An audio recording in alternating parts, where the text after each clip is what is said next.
What does perfect even mean? Is there even such a thing? Ooh, can we switch up all the rules and imagine a utopia? Darling, I'm just so fed up with these expectations. They keep weighing me down. My heart is begging me to get the hell out of my head. I'm gonna live inside the upside down for a minute and pretend, honey, I'm a perfect 10. Whoa, whoa, honey, I'm a perfect 10. Whoa, whoa. And if I say it enough, it gets ingrained in my head. Then I start to see, honey, I'm a perfect 10. Honey, I'm a perfect 10. Whoa, honey, I'm a perfect 10. Honey, I'm a, yeah. Yeah, I'm disgusted with myself, and I'm disgusted with the way we're told to have a certain face, a certain weight, because we aren't pixels on a screen. No, we're human, we breathe. Every single thing we see curated, it's overrated. These expectations, they keep weighing me down. My heart is begging me to get the hell out of my head. I'm gonna live inside the upside down for a minute and pretend, honey, I'm a perfect 10. Whoa, honey, I'm a perfect 10. Whoa, and if I say it enough, it gets ingrained in my head, and I start to think, honey, I'm a perfect 10. Honey, I'm a perfect 10. Whoa, honey, I'm a perfect 10. Honey, I'm a, yeah.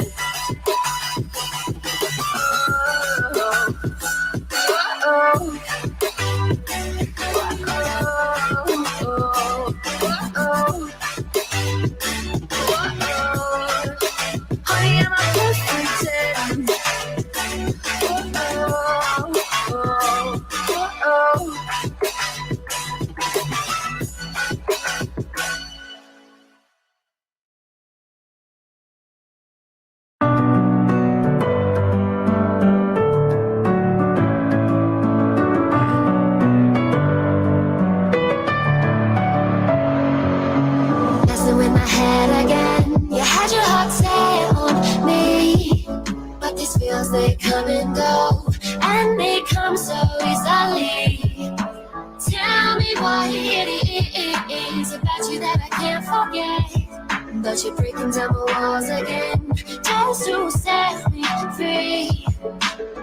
Why do I, baby, why do I love the way you will always leave me? Why do I, baby, why do I love the touch but never love the feeling? Why do I, baby, why do I love the way you will always leave me? Why do I, baby, why do I love the touch but never love the feeling?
up when I go out.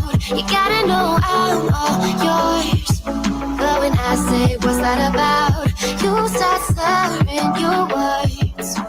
Tell me why you have to seem so distant when I'm holding you. Your fingertips are drifting away, and I fucking love how it hurts. Why do I, baby, why do I love the way you always leave me? Why do I, baby, why do I love the touch but never love the feeling? Why do I, baby, why do I love the way you always leave me? Why do I, baby, why do I love the touch but never love the feeling? Why do I, baby, why do I? Why do I, baby, why do I? Why do I, baby, why do I love the touch but never love the feeling?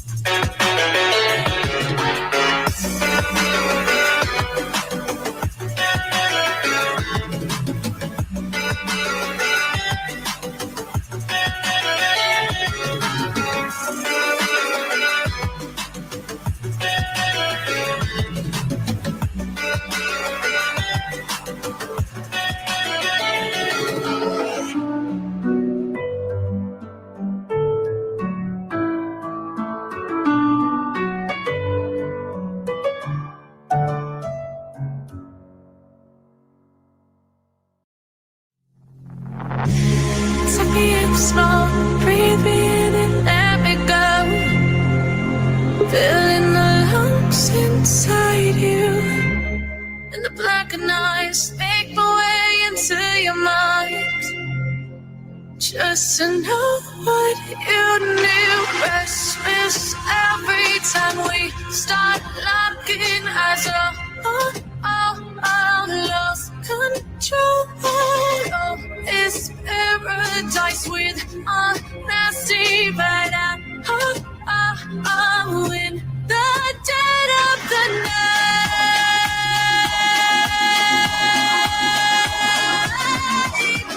Let the darkness take control.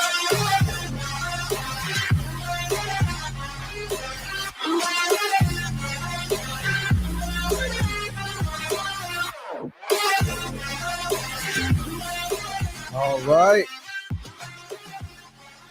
think it's time to start doing this.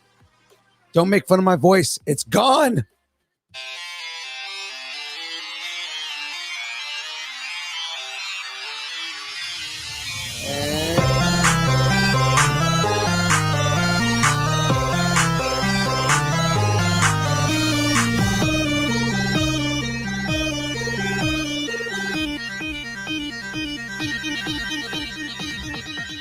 Distance nerding.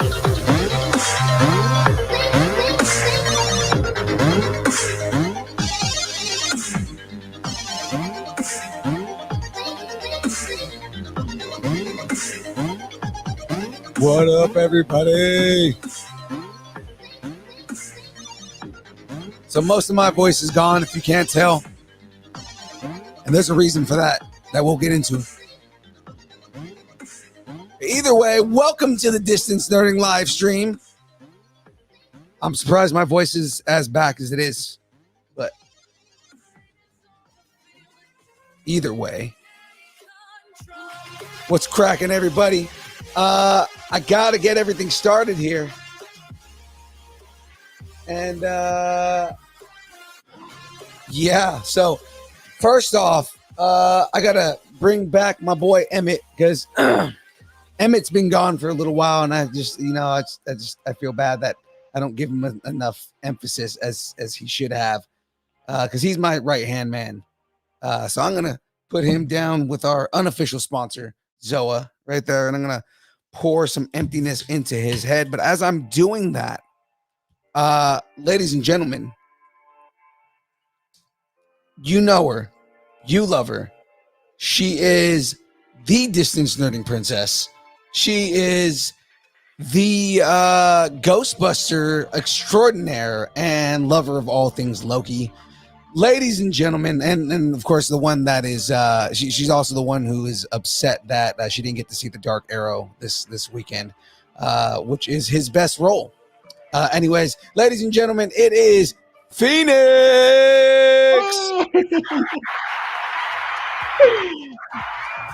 What's up, Phoenix? It's been crazy, and I hear it's been a little crazier for you than me this week. I lose my voice too. A little bit. Yeah. I have a lot of intense craziness happening with me over the weekend. Yeah. Again, we'll get into it once I thoroughly jealous. I'm sitting here thoroughly jealous right now. So, but anyway, before we jump into anything else, of course, got to bring in our other co-host with the most host extraordinaire. The man who can't see just as bad as I can't talk.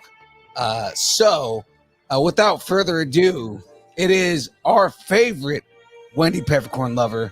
Ladies and gentlemen, it's Squints. What's up? What's up? What up, Squints? How are you guys? I'm pretty happy considering my weekend that I had. Yeah, pretty crazy. Yeah, it was pretty intense. Had a lot of fun, and again, you can tell the amount of fun that I had by the sound of my, the shittiness of my voice. poor baby. I'm playing a very tiny, sad violin for you. Yes, please continue playing that side violin. Yeah. I want to make sure everybody hears that. So you had a good time this weekend, huh? Absolutely had a amazing time this weekend. So for those that may not be in the know, we were press at LA Comic-Con. Yeah. And we had a good time. We did a lot of photography, spread the goodness of distance nerding. But at the same time, we linked up with a friend of the show, Rey de Leon, el Rey de los Leones, the king of all lions. And we went to specifically to Scum and Villainy in Hollywood. How was that? Saturday night, and it was a blast. Like the bar is it's cooler than what I thought in my head. Really? It really is. But again, so the story behind why my voice is completely wrecked right now, right? Mm-hmm. So there's a drink that they have at the bar called the Witness Me Furiosa. Ooh. Okay. Yeah. Right. So, if you're a Mad Max fan, you know exactly what that reference is, right? Mm-hmm. And the requirement for the drink is when you order the drink, and it was a delicious drink. That's why I kept getting them, right? But the requirement when you got the drink was that basically the bartender would announce to the bar that you were getting it, and they would say, "I live, I die, I live again." And in response, you have to say, "Witness me." Or you have to scream, "Witness me." So I got like 7 of them. Jeez. Yikes. And so my voice is completely wrecked because I just kept screaming, "Witness me."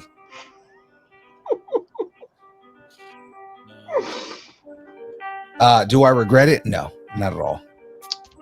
What night was that? On Saturday. 3 nights. Okay. So did you have any voice on Sunday? No, at all. I pretty much stayed. That's half the reason I didn't cosplay on Sunday was because I could not be the character if I was going to be walking around silently. Right. That and because I couldn't get it to dry.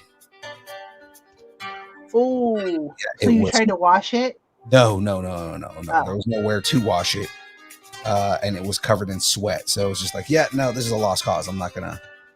I tried to hang dry it, and it was just still like disgustingly wet the next day. Oh, So I was like, yeah, nope, not happening. That's why they say to pack a hairdryer with you when you cosplay. They had a hairdryer in the hotel, but that's also a very big costume to try and dry out like that. yeah. So yeah, that didn't end up working out that way, but still, it was it was good. That cosplay was a great cosplay. Yeah, it seemed like a lot of people loved it. You know what? What made me want to continue doing the cosplay in general, partially was because when you're dressed as Deadpool and the creator of Deadpool walks up to you and says, "Hey, I love your costume, and I want you to be on stage with me when I do this thing later." Which, if you guys haven't checked that out, we have the full video on our Instagram. In fact, we'll be releasing that later tonight. Yeah. I've kind of shirked getting the editing done all day, but yeah, we'll be releasing that. I haven't even watched it because you don't really watch it when you're editing. You're looking at more content matchup. Right. Yeah. So I'm excited to see it. Yeah, it's yeah, Liefeld was just like straight up. He like walks up to me outside of the of the convention center. And he's just like, he goes, "I don't know if you know who I am. I'm Rob Liefeld." And I'm just looking at him like, "Papa." Yeah. He goes, "But I'm the creator of Deadpool, and I really love your costume. And I'm doing a panel at 12:30, and I would really love it if you came on stage." That's awesome. Yeah. So it was just, yeah, I had a freaking blast. So the other thing is, I was gonna say, the other thing is that a lot of times, you know, like you don't know how good your cosplay is gonna be until you see it, or until other people like kind of actually give you the reaction. You know, like 90% of like, you know, when your friends give you reactions, they're like, "Oh, it looks so badass, it looks good." It's like, I mean, are they telling me that because it really is good, or are they telling me that because they're my friend? You know, like that's kind of like part of what goes on when you walk around a con. And literally every 5 steps, somebody's stopping you to say, "Dude, your costume's amazing. I need to take a picture with you." Mm-hmm. Then I know that I did the right thing. Well, I remember when we first started talking about you, because you were like, "Oh, it's too expensive to do Deadpool." And I was like, "But you don't need to be Deadpool. You can be Deadpool being, you know, something else, matchups. But you brought it, dude. You brought it." That's what it seemed like. What Liefeld liked about it was that it was very in character. Yeah. So it's like, it's not that I wasn't Deadpool. I was 100% Deadpool. I was, right. You know, like even James was making comments to me when I was doing some of the things that I did on it. Why not wear a Deadpool t-shirt? I was like, because that's way too meta. You know, like like with Deadpool, the way I was doing is everything that I did with that cosplay was, is it something that Wade would do? Mm-hmm. You know, so the choices that I made are like, this is a t-shirt that Wade would probably wear. This is like the fanny pack that I bought Saturday morning before we went. There was a Macy's downstairs from our hotel. Mm-hmm.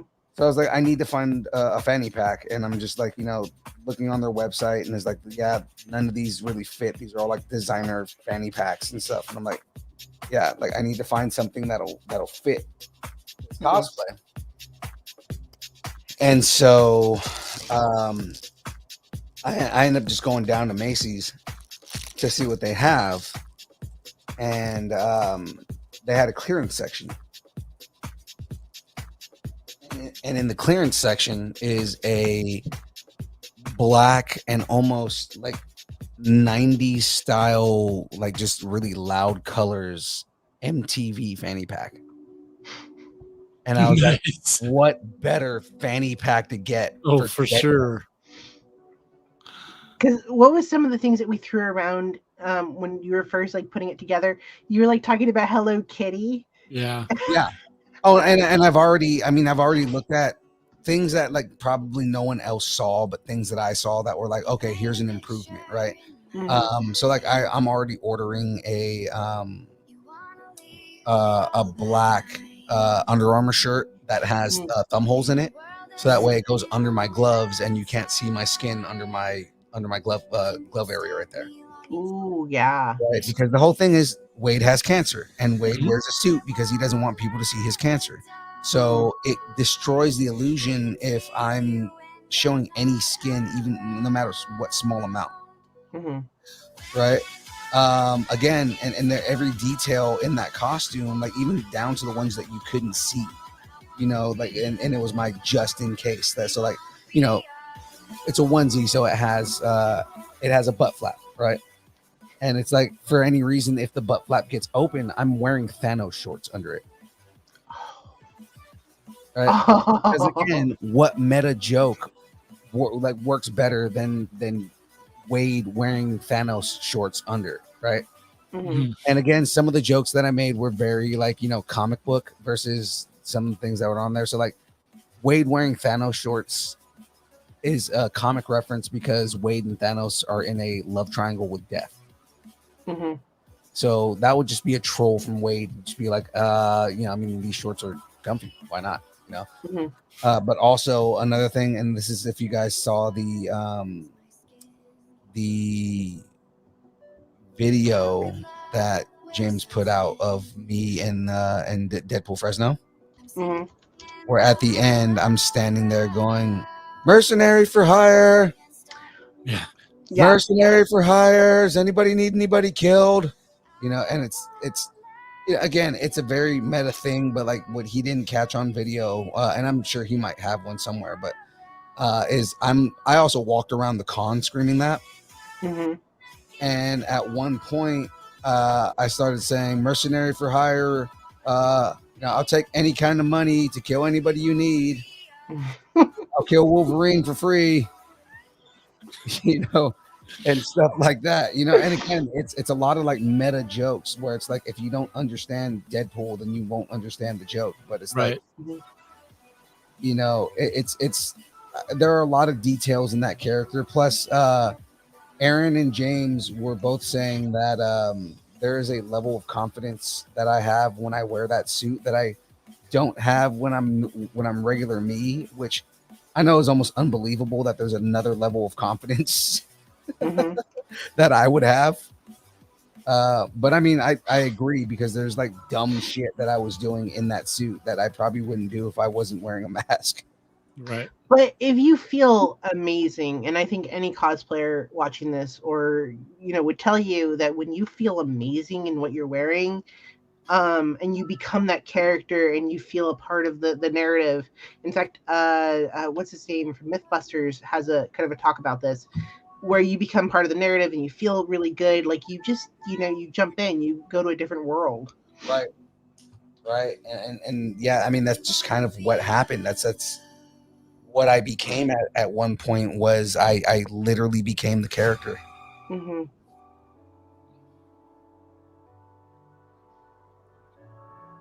So you only dressed up for one day then? Yeah, I only dressed up for one day. The only reason that I didn't dress up on Sunday partially was because the costume was still wet. Right. Partially because my voice was so shot. I was like, there's no way I'm gonna walk around this con as Deadpool, you know, and it's not gonna be the same as yesterday. Mm-hmm.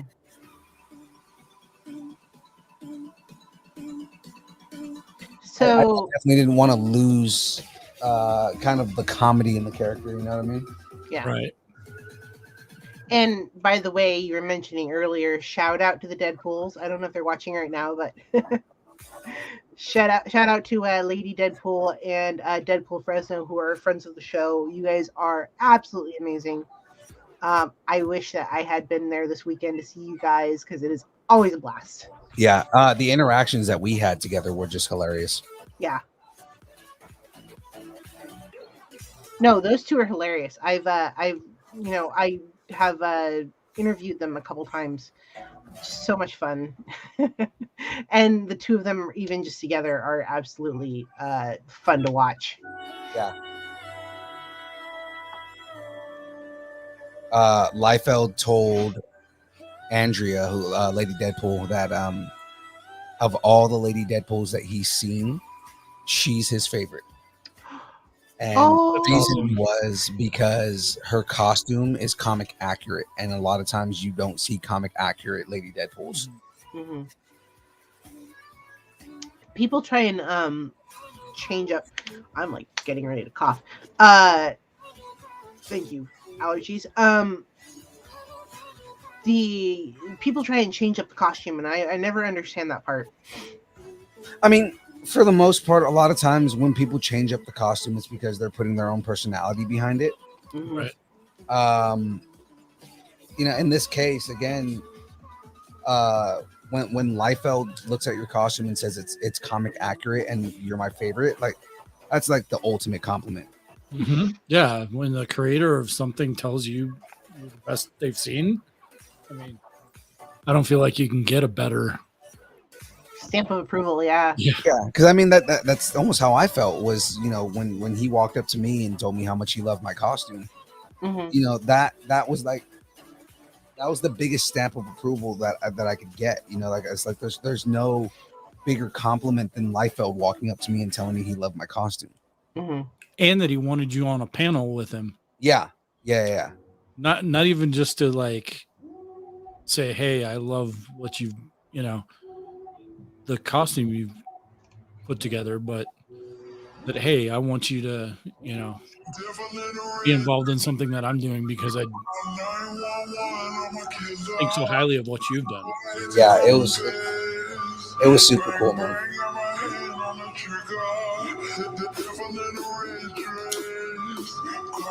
So, kind of going back to what was day one like? Day one was kind of slow, right? So I mean, like, you know, there were a lot of good costumes that were walking around. The panels weren't really like super like involved and heavy. But I mean, the panels were still good. You know, like there was a comedy panel that we went to that was like really funny. Mm-hmm. But yeah.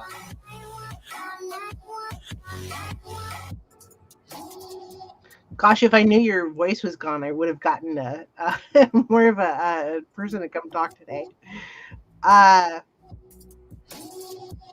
So day 3 then, because you dressed up day 2 and you met the creator. Who else did you guys meet? So also on day 2, and this was after I got out of the costume because there was no way I was going to go the entire day in that costume.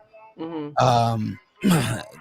With Project Wish, on day 2, they managed to get a exclusive meet and greet for their hero.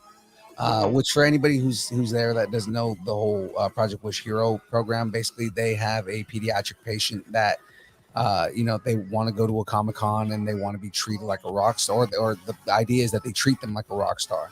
And the whole project started with Stan Lee, which was like really cool, and it's just, you know, continued to go from there. On this one, they got Zachary Levi to agree to meet the hero. And we ended up going down and getting an exclusive meet and greet with Zachary Levi. So Zachary Levi is freaking hilarious. That guy is super funny.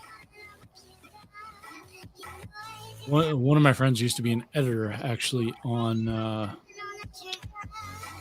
Chuck. Oh yeah.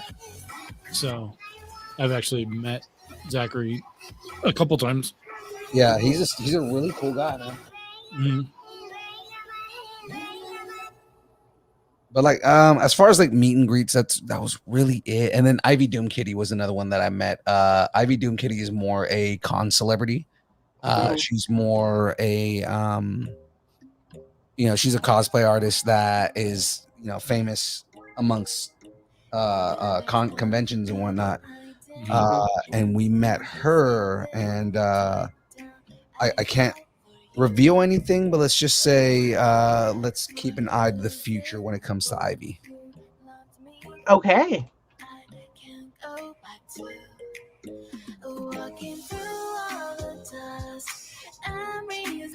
Yeah, and Ivy's a really cool person too. I've always I've always noticed that she's cool from like her from her Instagram and everything like that, and like all her social media. But like she's like that much cooler in person.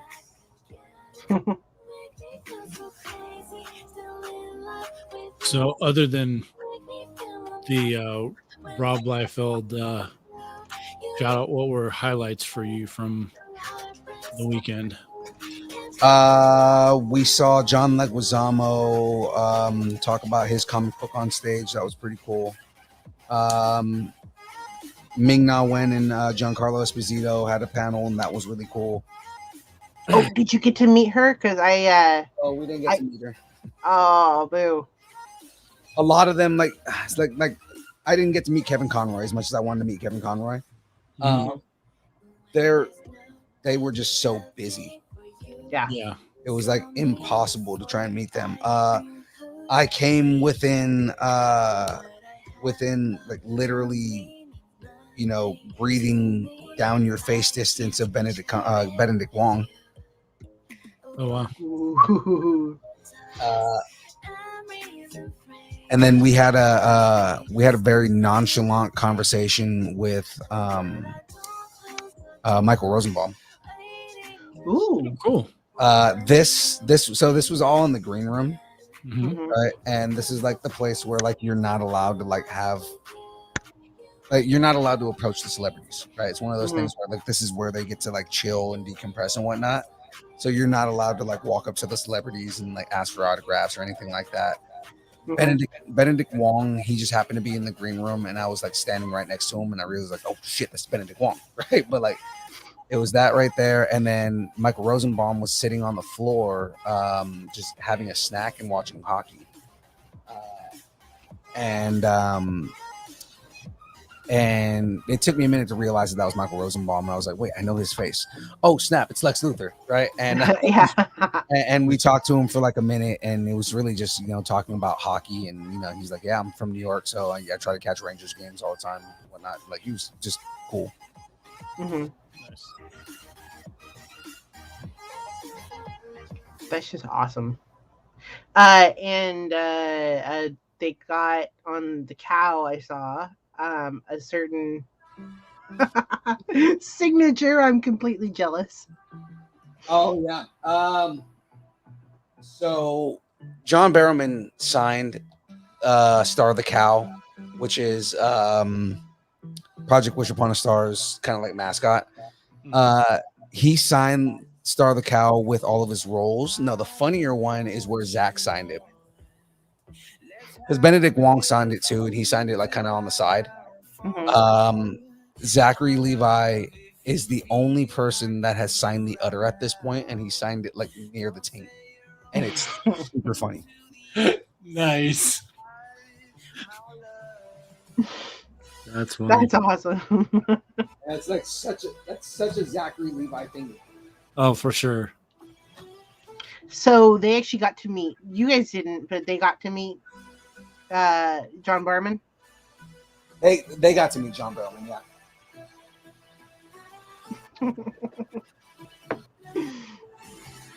No, how jealous you are. I know, I am. I'm very jealous.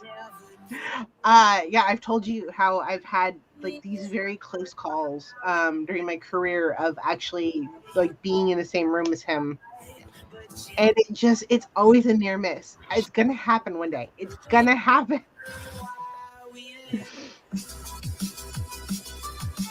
Oh well. But yeah, no, a lot of the celebrities that we saw were really cool. Yeah. No. So going forward, what was your favorite part? Absolutely. Well, I mean, other than meeting the creator of Deadpool, because that would just as Deadpool. I mean, that experience walking around as Deadpool was probably my favorite experience of the entire show. Because it's something that I've always wanted to do, something that I've been wanting to do for a while, and to finally be able to kind of realize that character that I've been working on for so long, and yeah, and just see how people reacted and just how much people love that character, that or the version of the character that I brought. Mhm. It just for sure makes me want to continue doing it. So I can't wait to see how your Deadpool evolves because Unipool. Do we have any pictures? I just want to show everybody. Like, it's just absolutely hilarious. right now, all of our pictures are on Instagram. I mean, Instagram. like, Okay, yeah. every picture we have is like, and we have like 2 threads of me as Unipool. Yeah. Because I put one up, and then James had a whole bunch of pictures that I didn't have. Because, like I said, there was a lot of people who were just kind of walking up to me and saying, "Oh my God, I need to take a picture with you." hmm I had a lot of interactions with Spider-Man where, like, there was one where there was a guy that he had a very accurate Tobey Maguire costume that he was wearing. hmm What up, Thomas? He had a very accurate Tobey Maguire costume that he was wearing, and I kind of just like walked up to him and was like, "Pete, you're here?" Right? And he looks over at me. He goes, "Seriously, you're just gonna just say my name out there like that?" I was like, "Oh crap! Spider-Man." He goes, "Wait, you do this every time?" And I was like, "I mean, you just use my name." He goes, "Everybody knows your name, Wade." And I was like, "Touche." Yeah. That's funny. Oh, okay. So James is saying John Barrowman came to the booth. I'm finally looking at the. I must have missed that. So if he did come to the booth, yeah, I missed that. So James was actually working the Project Wish booth. Me and Aaron were walking around and taking pictures and actually checking out the con, something that I normally don't get to do. So it's kind of nice to be able to check out the con for once. Aaron says he's going as Kevin Smith next time. I can see that. Yeah, I can see that. I think what we're gonna do. I think me and Aaron are gonna we're gonna dress up as Jay and Silent Bob. That's awesome.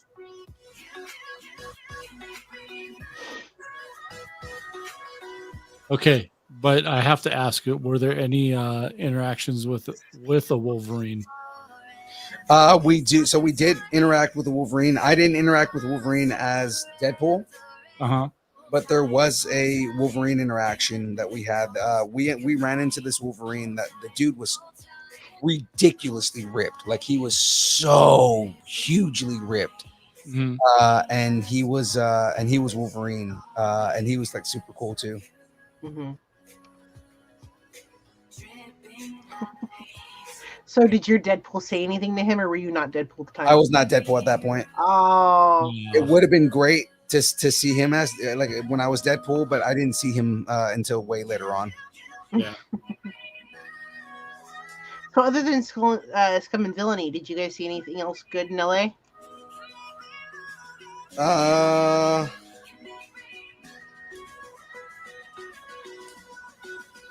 Nothing that comes to mind. I don't know. Maybe James or Aaron might be able to chime in on that. I mean, we did see Ray DeLeon, and we hung out with him on Best part of LA. Yeah, and we got to meet Angel, his wife, and yeah, they were like super cool. He is just as much of an enabler as James is. So James is a hardcore enabler. It's like, hey, no, spend that money. Just spend it. You know what? You're gonna regret not spending the money. And he's just like, it's like, hey, I'm possibly gonna risk my relationship because of the spending that I want to do here. And he's like, no, yeah, just go and buy a $2,500 comic book. You're not gonna regret it. No. Versus versus Ray's more like, hey, you want another drink? Oh, let's go get drunk. So let's drink some more drinks. So, but it was fun. I had so much fun with them. Mm-hmm.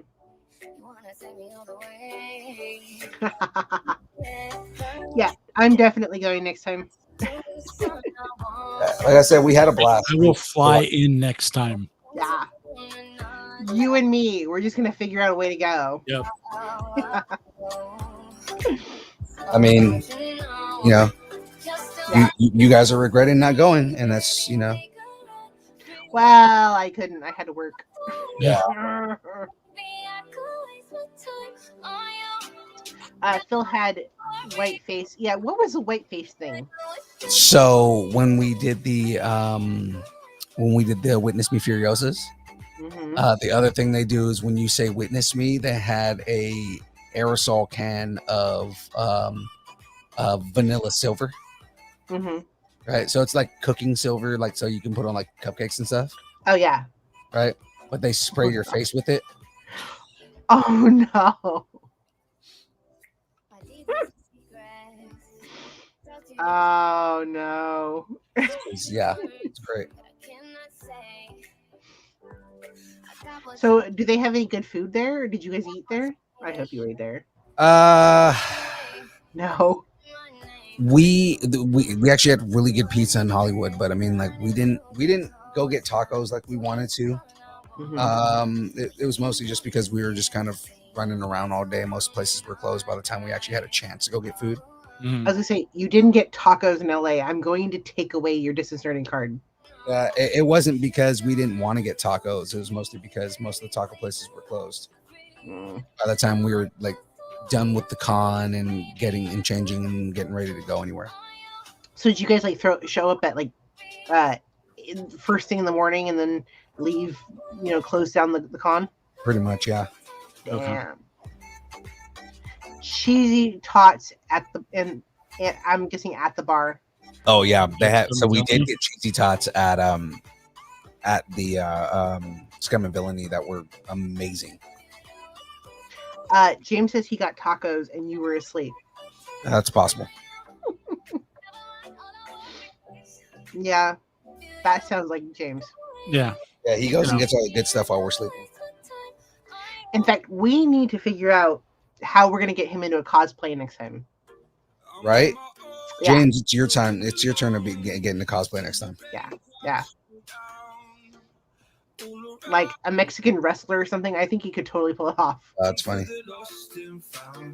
Funny, we were having a conversation and he was saying like he almost didn't want me to do the cosplay at first because he wanted me to focus on the show. Mm-hmm. And then when I did the cosplay and when we got all the reactions that we got and everything like that, he was like, yeah, no, this was like the greatest decision that any of us would have made. I have James, to say, I'm not going to do the things from Scum and Villainy because I don't have a voice to do that right now.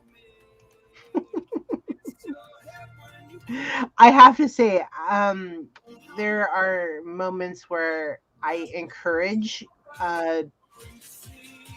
fitting in and being like one of the people there. Not every time, like a journalist should sometimes stick out, but Aaron says witness me.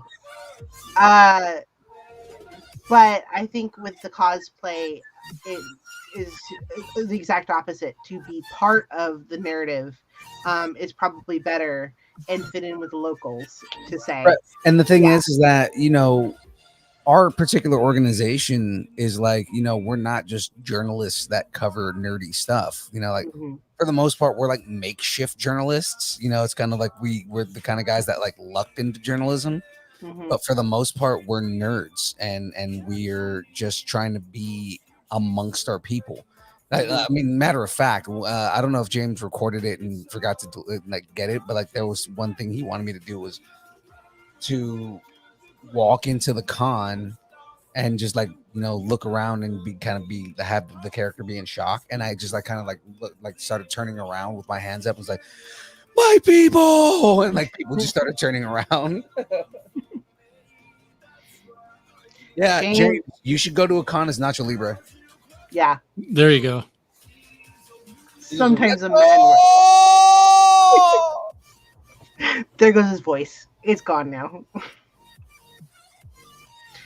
Shout out to Ray and Aaron and Philippe because we got so much content the first day.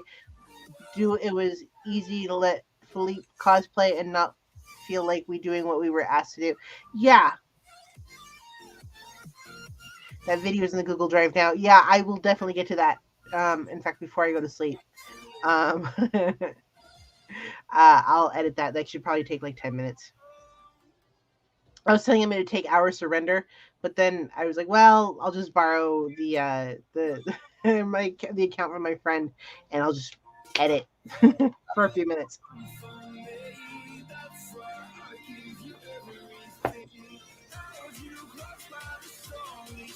So are we on track to finish tonight, Phil, or do you think we'll? I might be short one bag on this just Okay. because of the amount on this, but I'm gonna try and see if I can finish the whole thing tonight. In fact, I didn't get to the comments right away because I was seeing if maybe we had another bracket.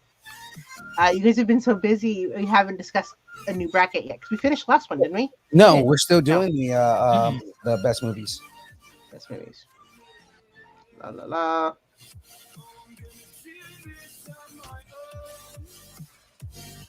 And now I'm having trouble finding my bracket. Yay. Because remember, we hadn't finished it yet. Yeah, we had the next.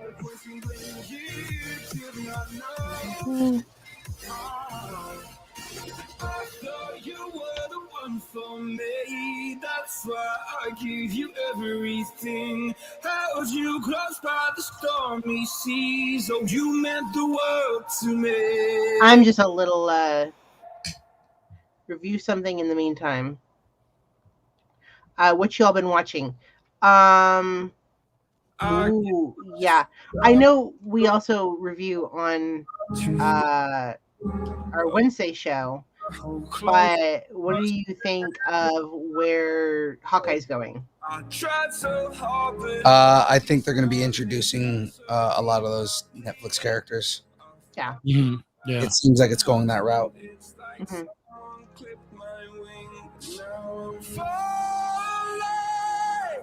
Oh, there we go. I have the movie. Oh, we need to move the camera down a little bit here. I just noticed that you can't really see me doing the build, so. No, we didn't finish the movie. Okay. I thought so, because I thought we had a whole another section of that. Whole like sections of that. I'm just like tired, flustered, bothered, bewildered. Now I'm caught up. Okay.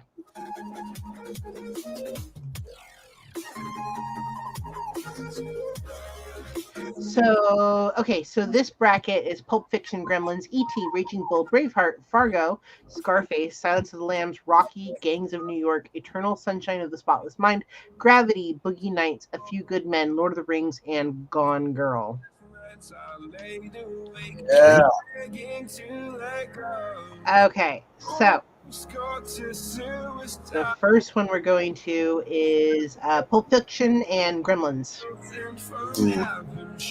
But yeah, I think you're right for Hawkeye that. Well, I'm hoping that we see, what is his name, Jonathan Majors? No.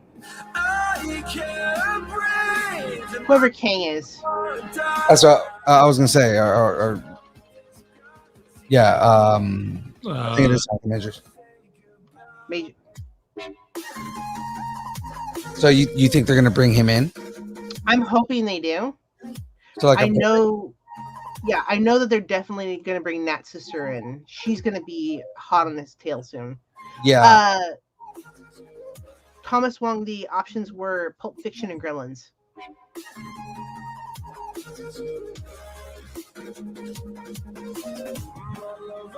I mean, there's a couple of possibilities for who could have bought Avengers Tower. Mm-hmm. Right? So I mean, we caught that, huh? Yeah. So it can. The people who come to mind would be. I mean, it could be Kang the Conqueror with Kang Industries, right?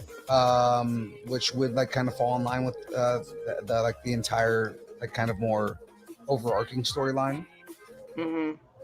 But it could also be Wilson Fisk, especially because he seems like he's going to be a major character going forward in this. Mm-hmm. It could also be Norman Osborn Mm-hmm. because, they kind of they hinted in the Morbius trailer that Norman Osborn and Oscorp are back. Mm-hmm. So, I mean, it's kind of hard to call who it's going to be because there's a couple of different possibilities. Mm-hmm.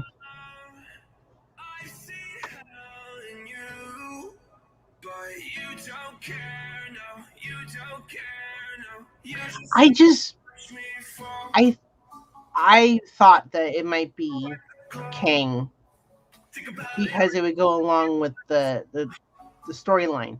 But then again, they've edited a few of the other characters, so why would they stick with the storyline at this point? But Also, there's an argument going on in the chat.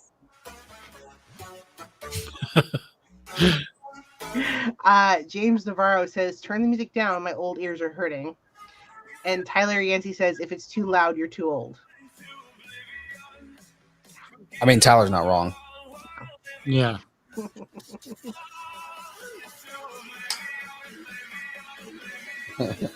But funny how it doesn't bother me, and I'm the oldest. I was gonna say, James is like that old man, though. You know, it's like, turn that Yeah. rocket down. Yeah, yeah. He yells Get at off loud. my lawn. Yeah, that's him. That guy. He's the get off my lawn guy. All you kids in your newfangled hippity hop.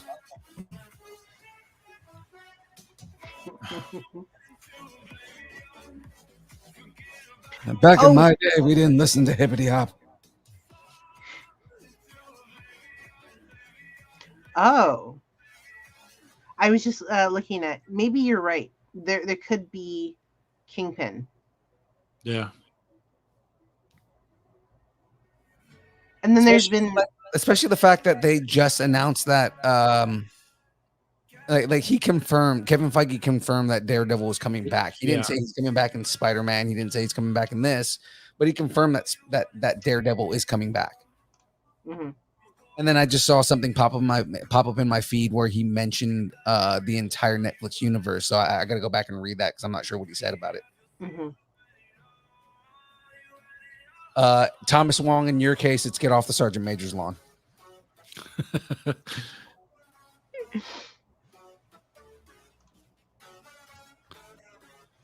Yeah, because Vincent Dun, I can never say his name. Vincent D'Onofrio, yeah. D'Onofrio, yeah.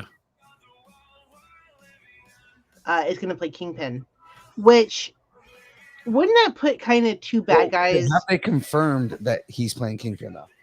Oh, they didn't confirm. They haven't confirmed it yet, but the thing is that they would be dumb not to bring back Vincent D'Onofrio for that. Yeah. Because I want the series back though. I thought it was a sure thing. I felt like it was like when they cut it off last time, I was like, okay, I wanted more. Yeah, they definitely left it open for more of the series. Do we only have one vote so far? Two. Tyler and Thomas. Side tangent: Doc Ock and Green Goblin are former employees of Stark Industries. Yep. True. The other thing that they were talking about are that I guess Feige mentioned something where the versions of the villains that we're getting aren't the versions from the movies, from the other Spider-Man movies. So all the ones that we're getting, they're all variants of them. Okay, so we're gonna play with the Loki variant thing. Yeah. Well, I mean, we're associating variants with Loki, but variants in the TVA in general are something involved in Marvel. They're pretty heavily involved in Oh Marvel. yeah. Yeah. But we've only seen them in Loki up until now. So far, right. Yeah. But I'm a little disappointed because I know they won't do it. But I'm really hoping just a TVA like shows up, and one of the MCU characters like, who are you? You know. Who are you supposed to be? Yeah. It's above your pay grade. Don't worry about it. Yeah. Mhm. Almost. You haven't seen me. Who are you supposed to be? Don't worry about it. Pretty much. Ooh, I'm seeing Gremlin. Yep. Yeah, 3 for Gremlins, 1 for One for Pulp Pulp Fiction. Fiction. Wow, I'm surprised that Gremlins is getting that much over Pulp Fiction. Especially considering that like most people consider Pulp Fiction as one of the best movies ever made. Mm-hmm. I had it shoved down my throat in film school. No, thank you. When they pull a movie apart so heavily, you're sort of like, Yeah. is it? I get Is that. it really that good of a movie? Mm-hmm.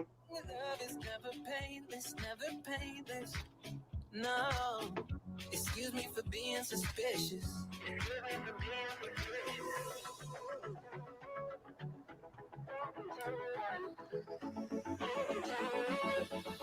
What do you think, Phil? What's your vote? It's kind of a difficult one because they're both movies that mean a lot to me, Mhm. like in particular. Tyler Yancey says it's Christmas. That's why. That would be Gremlins 2. Yes, it would be. Royale with cheese.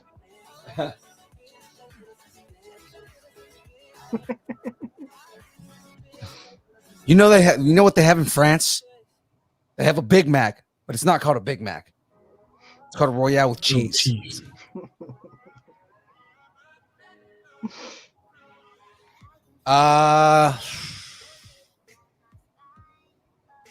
Would I want Gremlins, or would I? What do you? So Thomas, are you saying by saying Royale with cheese? Are you saying Pulp Fiction then?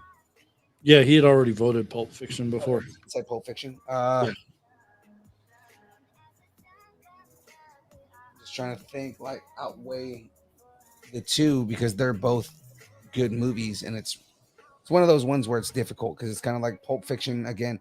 As much as the personal feeling for you is that it got shoved down your throat in film school. I mean, Gremlins Reason- did too. So I mean, well, I was gonna say because the Yeah. reason that Pulp Fiction gets shoved down your throat is because it's a cinematic masterpiece.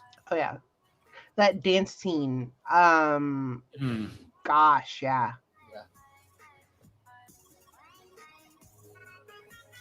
I mean, That that's scene and one of the the reasons why. syringe scene too.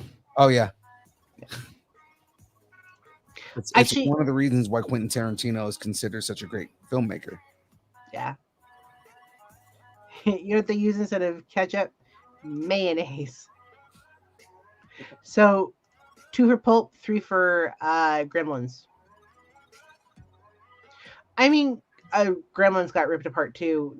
Not as much, I will say, as Pulp Fiction, but you're right. It's because it's such a there's not an inch of that movie that's not quotable, Yeah. Right.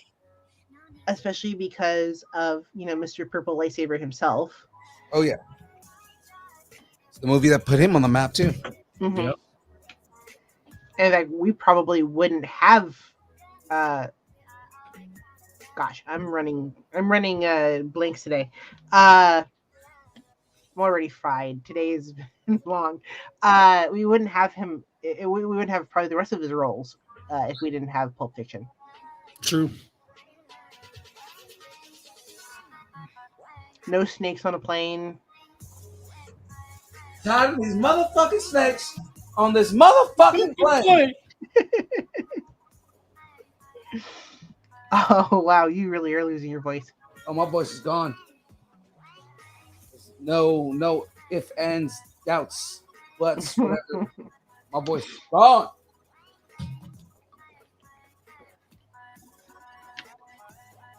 I just made coffee all weekend.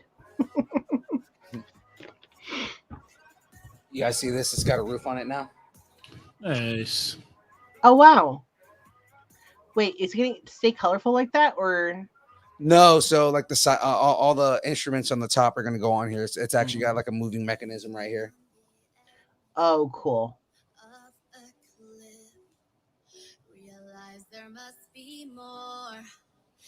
So let's see. It's looking like Pulp Fiction is going to overtake. Let's see. How many for Gremlins? We've got 1, 2 for Gremlins. You want to count it up? Yeah, I got it. Actually, yeah, I'm going Pulp Fiction. I'll go Pulp too. That's not going to matter then. I count because I'm doing Pulp Fiction too. So Like, because I mean, Okay. I love Gremlins, right? But the thing is that when it comes to greatest movie of all time, Mm-hmm.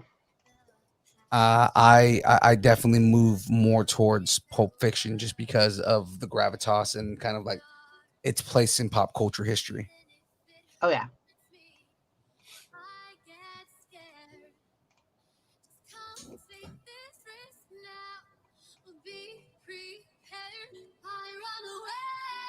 All right. So next is E.T. versus Raging Bull. E.T. hands down for me. A line of Reese's. I was going to say purely based on the argument I just made because of its place in pop culture history. Yeah. I'll probably have to go E.T. as well.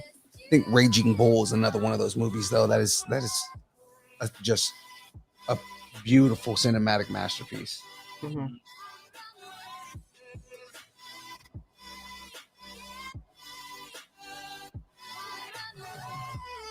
Okay, so 2 for E.T., 1 for Raging Bull. Yeah, like, I mean, a little Drew Barrymore. Like, just, she's so little there. yeah.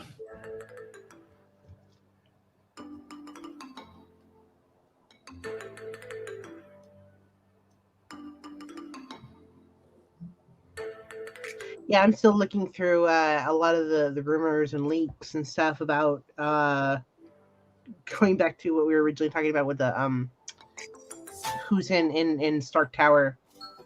Mm-hmm.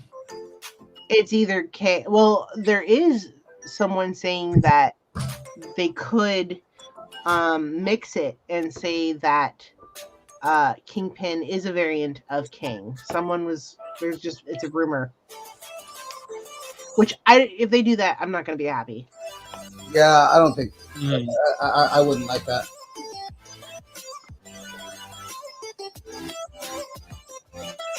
Because if you're trying to follow the comic book, there are so many variations of the versions of the comic book where they would redo and go back to a time that we had already seen, and there was a different character or a different place or a different situation, but it's sort of the same feel. And I guess one was the Kingpin owned Stark Tower, but also Kang owned the Stark Tower, and it just sort of got passed around for a little while. Mm-hmm. In different variations of the story. So if you're trying to do it, I don't know, mixing the character, I just don't think would be yeah. But they're mixing also Lady Loki, is what they recently did, and they mixed Sophie Upton. So or Sylvie Upton. So and made Sylvie. So I mean, it's not the first time they would do this. Right.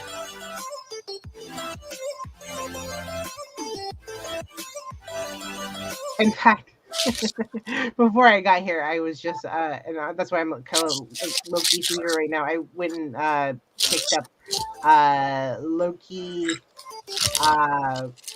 horns, and they were the collector's edition, so I'm all just Loki today. Yeah, I saw those. Yeah.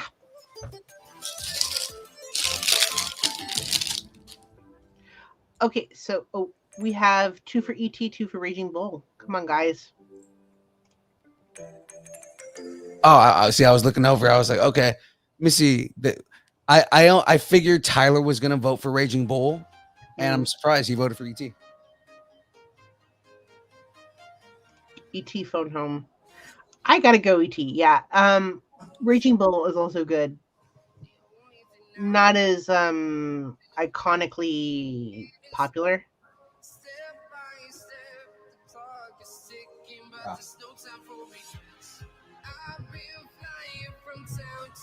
Yeah, like I said, E.T. is one of those movies where even if you've never seen it, you know what it is. Mm-hmm. Yeah. Whereas like Raging Bull is more like among the cinema files, right? Yeah.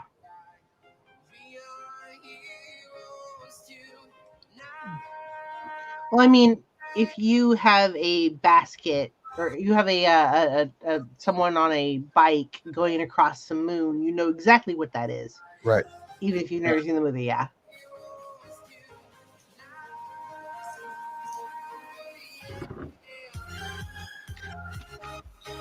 Wait, that's just the Emblem Entertainment logo, isn't it?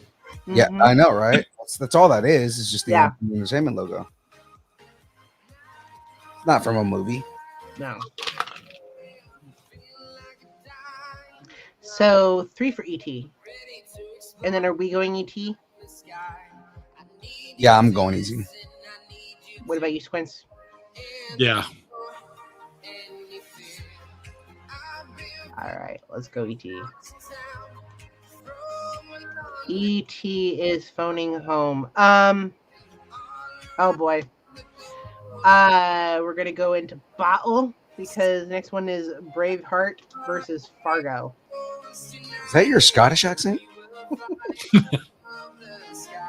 Can you do that again? Bottle?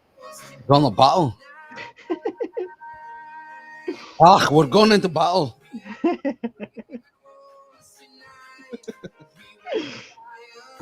Is it surprising that I can still do that with no voice? Yeah. Well, no.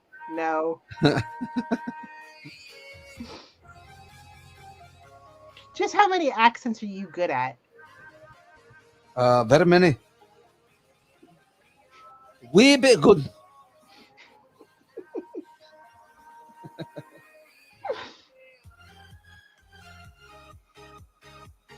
It's not a matter of where you're from. It's a matter of how you talk. You have to know how they talk in different countries without over exaggerating every fucking thing that they do. The fact that you're cracking makes it even better. Right. Because that's the problem in it. It's so many people when they do accents, they over accentuate. They overdo the accent.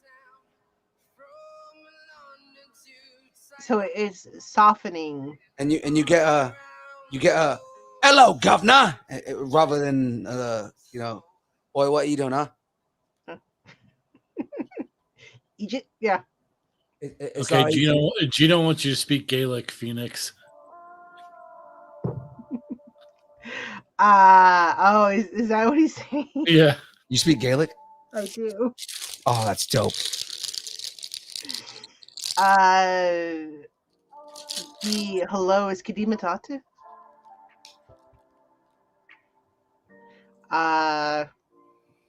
Gia Semedowicz. There's yeah. Nia Morum Gwega Agam. Ooh.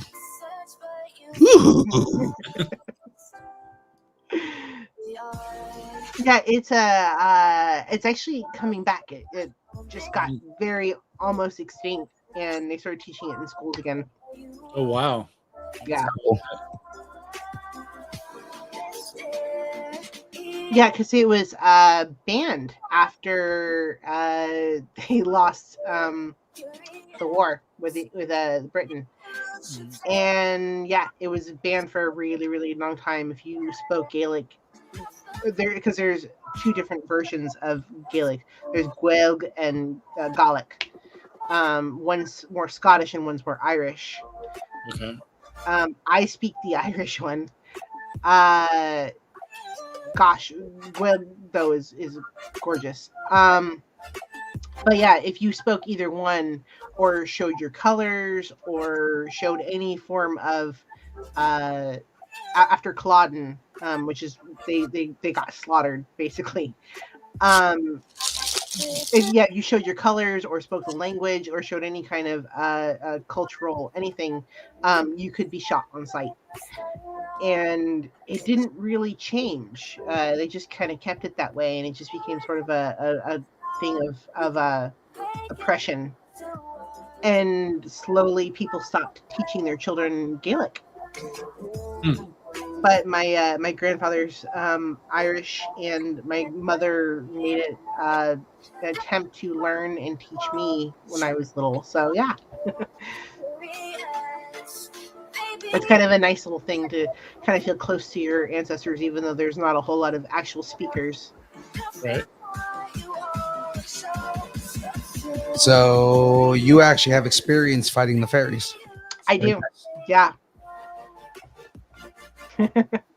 Actually, that's another part of my upbringing. I've all the stories in Gaelic about the fairies and Tiernanog and all those things. The land of forever young.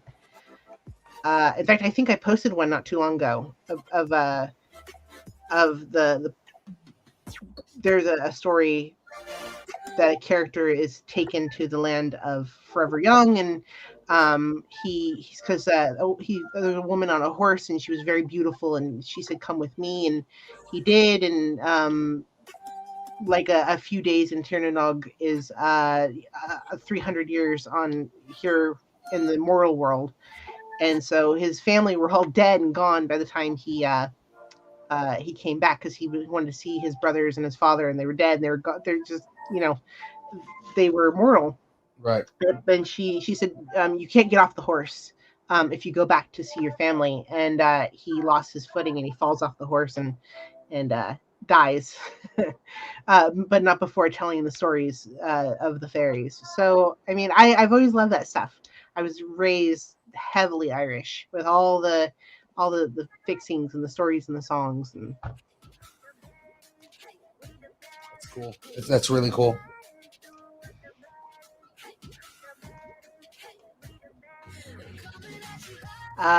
Squash your head like a melon. Am I missing something? Oh, Braveheart. Braveheart. Oh, that's okay. Yeah. Yeah. Braveheart.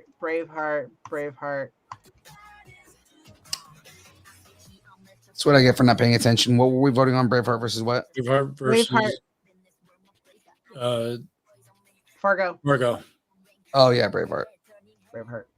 Yeah. Fargo's a really well told story, but I mean, as factually inaccurate as that movie is, it is a really good movie. I mean, yeah. William Wallace is the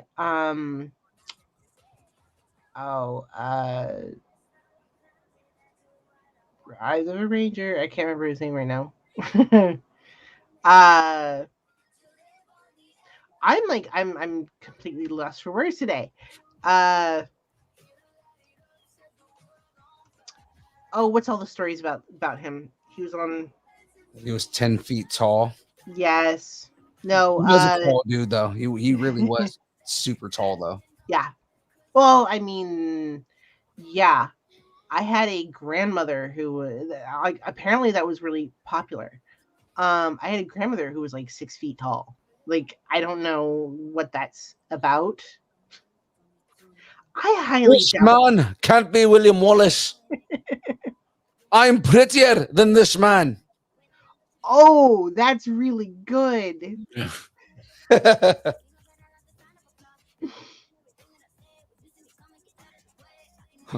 Well, yeah, of course, my island. He's from my island. They may take away our lives, but they will never take away our freedom. Your island. That's what I said. My island. Scotland is literally not big enough for anybody. No.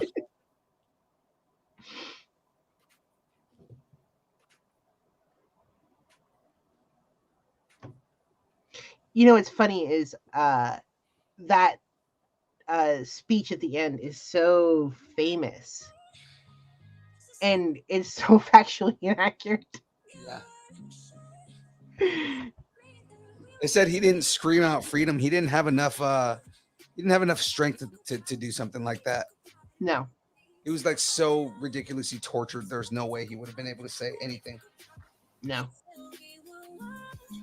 Oh, by the time that the battle was happening, there are historian accounts that he wasn't even there because he'd already been captured. It didn't matter. Or like he was caught really, really early on, wouldn't have made any kind of speeches like that. I don't know. Yeah.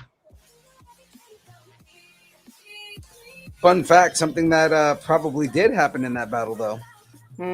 The part where they all raise their kilts and show everybody their wieners. That was something that Scottish warriors actually did. Yeah. Oh God. Yeah, there's actually a joke about that. What's worn under a kilt? Nothing's worn under a kilt. It's all in fine working order.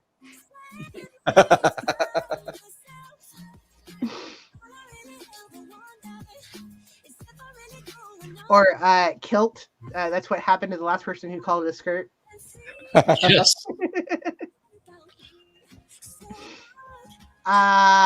It's looking like Braveheart. Yeah. As it should. Yeah.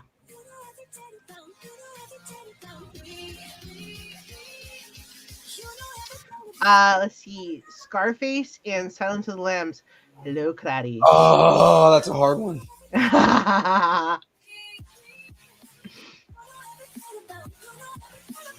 That is a really hard one. Hello to my little friend. Actually, I was quoting Scarface all Saturday. Nice.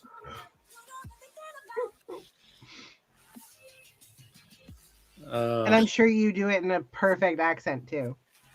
A piece of shit up there. I never like it. I never trust him. For all I know, he had me set up and my friend Angel Fernandez goodbye. That's all in the past. You want to go with me? You let me know. If not, you make a move. Hey, I told him I was in a sanitation. Sanitation? I told you to tell him you was in a sanitarium. Not a sanitation. Hey, Frank, do you know what a hassa is? A hassa's a pig that don't fly straight. You're a hassa, Frank. You know what's funny is that I sound more like Tony Montana with my fucked up voice. I know. You're making me want to cough.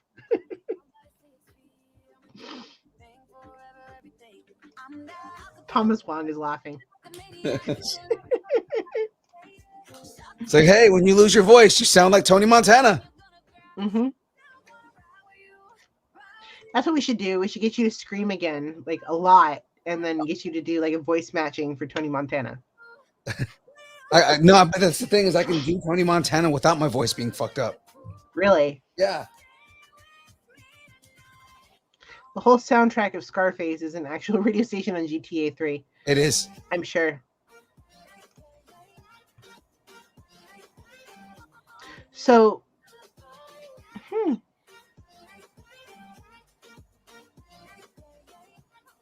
My mom says, "Okay, Phil, we're your new fan club. Aaron is out. You're in. Keep the accents going." No, we can have more than one fan club. They're building a second fan club. It's like we're now the Phil fan club because Phil and his accents.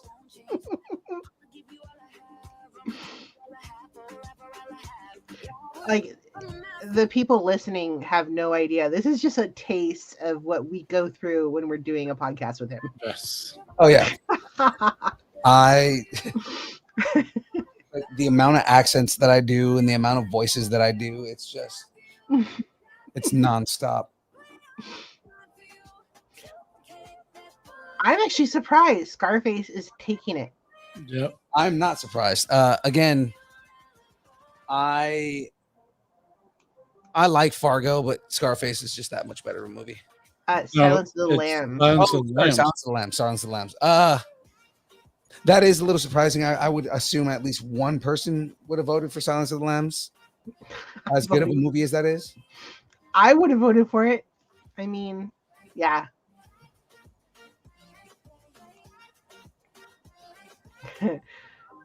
Tyler Yancey is enjoying your voices. He says, "I've been laughing so hard, I'm about to pop a rib out of place."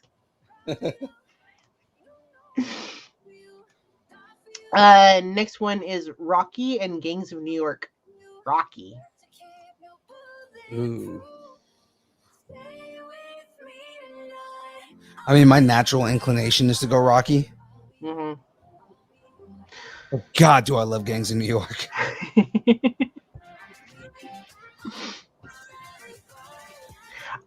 They're both really good films. Yeah. Like God, Rocky. I mean, Gangs of New York is such a good movie. Mm-hmm. You know, maybe I'm going to change my vote to Gangs of New York. You're right. It's yeah. The Dead Rabbits.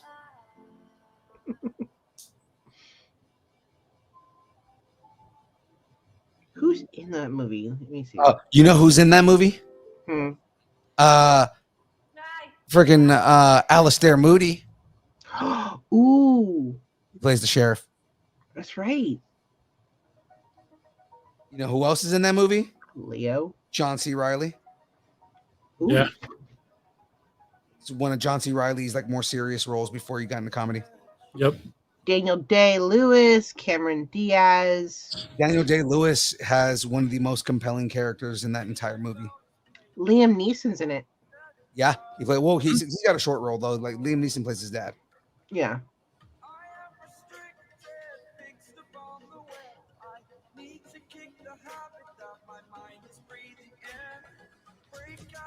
Yeah. Gangs of New York just swept it. There's like one Rocky. Again, Rocky's a classic movie. It is very good, but the thing is that who made that movie? It was Scorsese, right? Mm-hmm. Mm-hmm. Yeah, I mean, it's a Scorsese is just everything he makes is a masterpiece. Mm-hmm. Sorry for my coughing. Stop dying. Yeah. I too talked a lot this weekend, but not as Not much much fun. Let's see, talking I can do. I can do that all day, right? The issue is screaming. Mm-hmm. Oh, well, I was outside most of the day trying to scream over trains that were passing by.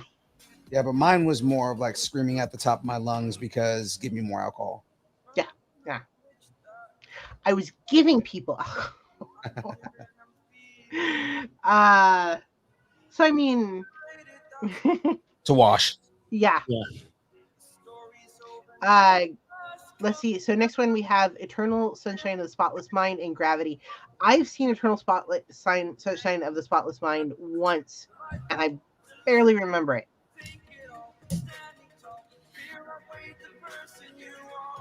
I've seen pieces of it.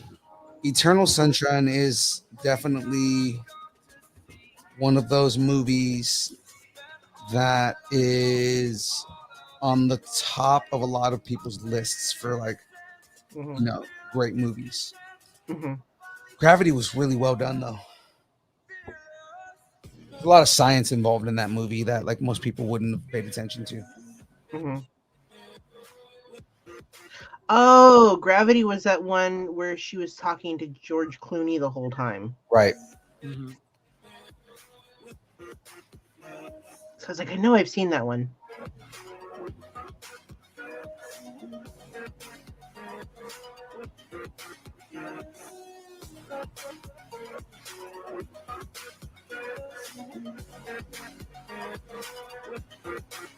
Like I said, Gravity was one of those movies that was really well done. Mm-hmm. Very emotionally gripping.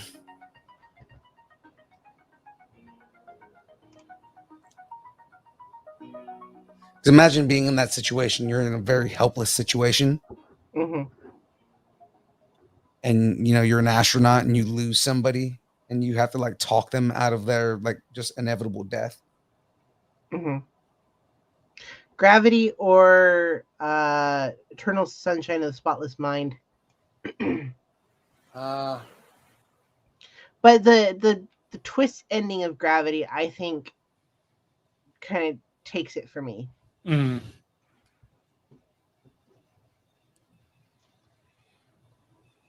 If you even remember what that was.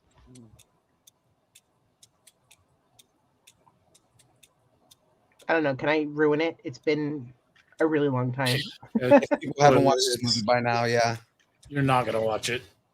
Yeah, the fact that he was dead and that she was like basically talking to herself. Yeah. You're playing Crab Brave. Playing what? You're playing Crab Brave. Oh yeah, it is Crab Rave. Hi, game.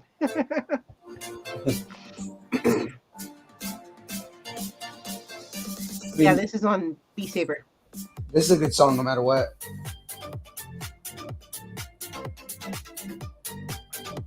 This is Gino's favorite Beat Saber song. Nice.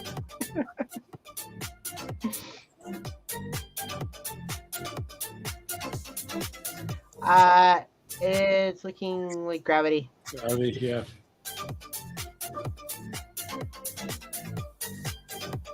Nobody even mentioned Eternal Sunshine of the Spotless Mind. Let's see. We've got Boogie Nights and A Few Good Men. Oh God. Boogie Nights and A Few Good Men. I know what I'm going with. Are you going with Boogie Nights? No. Are you going with A Few Good Men? A Few Good Men.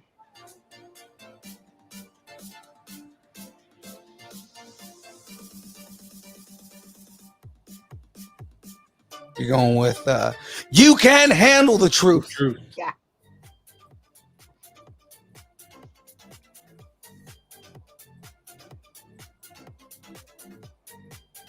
I knew my stepfather would go with A Few Good Men.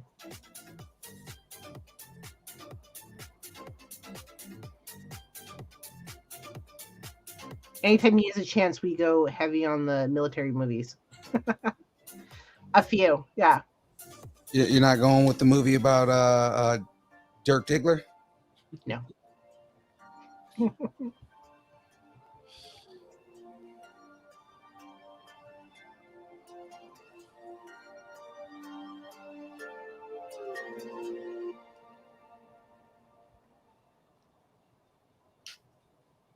Dirk Diggler.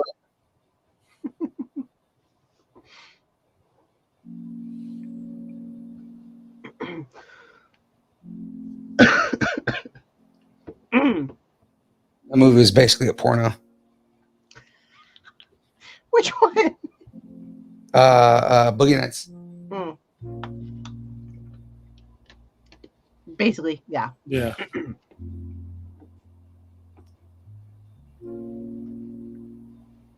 My dad to A Few Good Men. Are you saying your dad voted A Few Good Men, or? Yes. Yeah, his dad voted for A Few Good Men.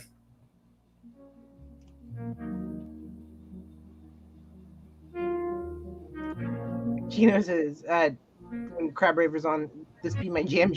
Yeah. Did you order the code red? What? There's a code red? Oh, yeah. My fat ass went for Mountain Dew?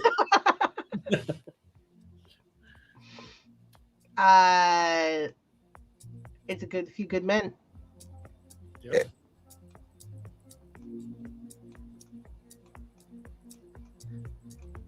You want the truth? I think I'm entitled to it. I want the truth. You can't handle the truth.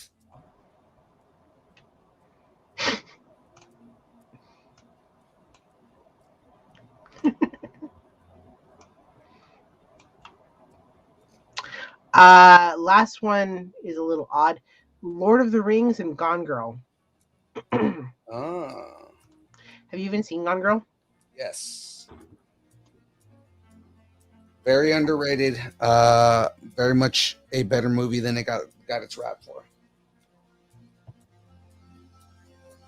I'm a little torn. Like, I love them both. I am a huge Lord of the Rings fan.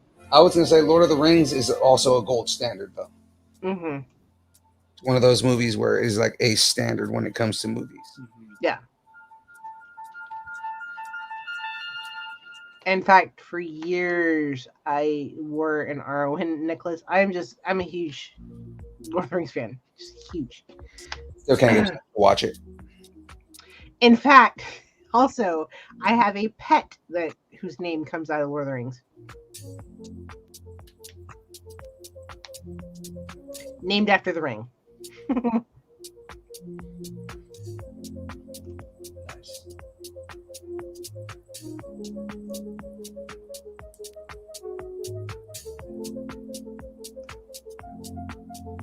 Because when I was with my ex, he would take her from me, and he would, before we named her, and he'd pet her, and he'd go, "My precious."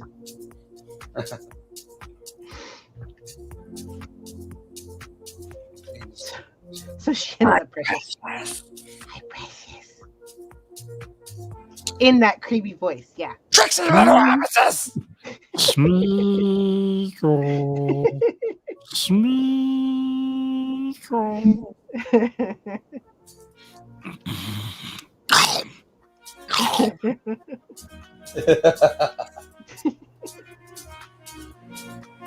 I used to freak out one of my bandmates' girlfriends because I'd do it in the middle of the night. She's like, "Stop it!" That's the perfect time to do it. Yeah. Smeagol. Smeagol. Smeagol.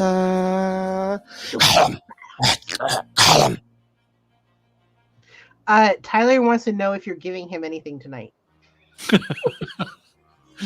Or Thomas. Or Thomas. I don't think I have any prizes tonight. Oh.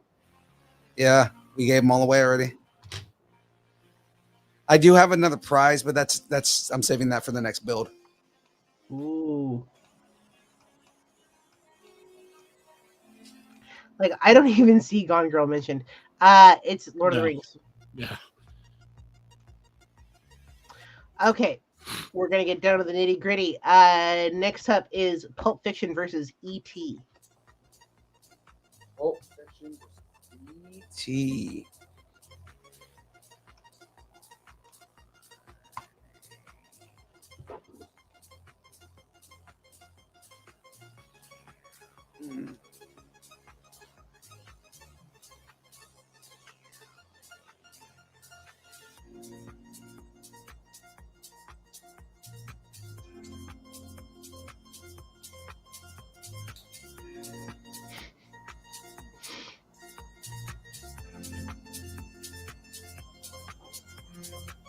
It's starting to look like the roof rack. Yeah. Ooh. Nice. English. Do you speak it? You can say it. English, motherfucker. Do you speak it? Oh, if I won tonight, I was to have Phil give it to you, Phoenix. Oh, Tyler, you're the sweetest.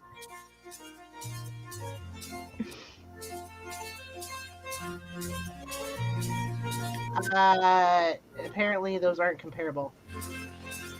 What isn't what? Are you saying E.T. and Pulp Fiction aren't comparable?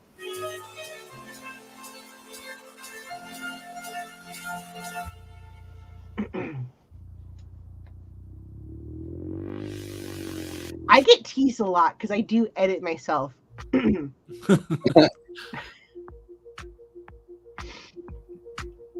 It's okay. It's okay. We're in a safe space for you to be able to say what the fuck you want. Well, shit. Shit.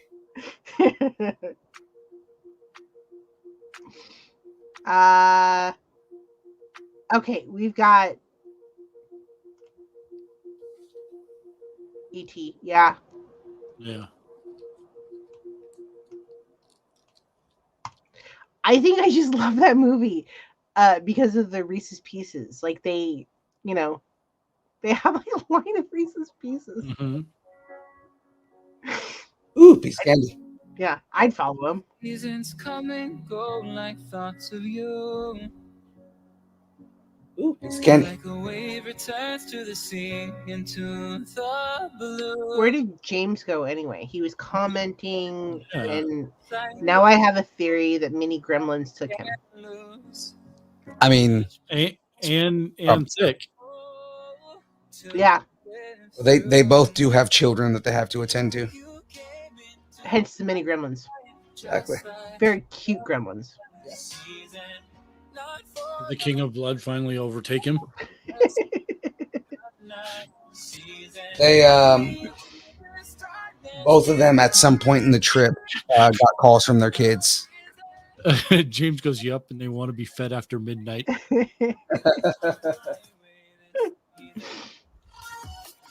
Just as long as you don't, get them wet. Yeah. Yeah.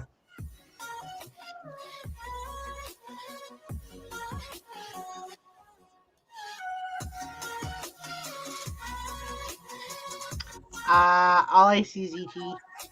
Mm-hmm. No, there's one Pulp Fiction. The seasons turn and change. Where am I missing it? Oh, Julie. Julie.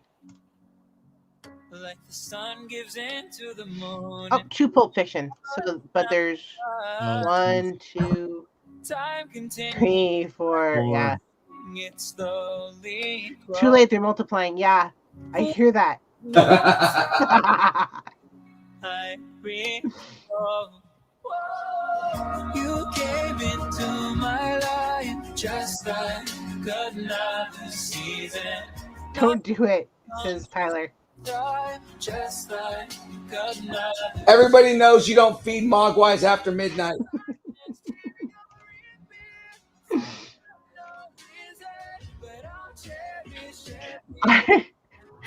One time I was actually at a fashion party and I don't know, someone that had been drinking was like, "Do you have a dog?" And we were just having the weirdest conversation. I was like, yeah, I have a dog. I didn't have a dog. And he goes, "What kind of it is it?" And I was like, "It's a Mogwai." And he was like, "I've not seen that dog." Oh yeah, sure you have. Yeah. Yeah, no, it's a very rare breed out of China. Mm-hmm.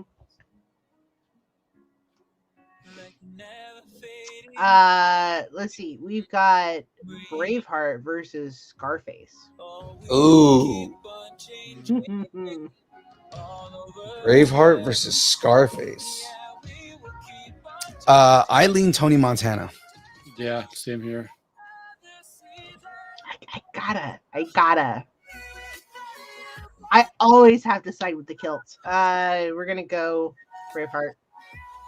Because again, I mean, I bring it up. I love that movie, but Mhm. Scarface is Scarface. Oh, Fly, pelican, fly.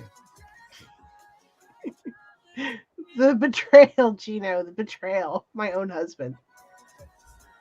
Well, I mean, he is Italian, so Yeah. he's gonna go. He's gonna go the route of Cuban. Oh my God. Should listen to him. he speaks Spanish too, so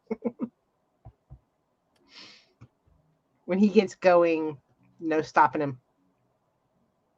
Ain't no stopping him now. Say hello to my little friend. You missed that earlier, Yeah, James. see, your say hello to my little friend was a little more Irish It's than Cuban. Yeah. I can't code switch. I can't do it. You want to go with me? Okay. Say hello to my little friend. There we go.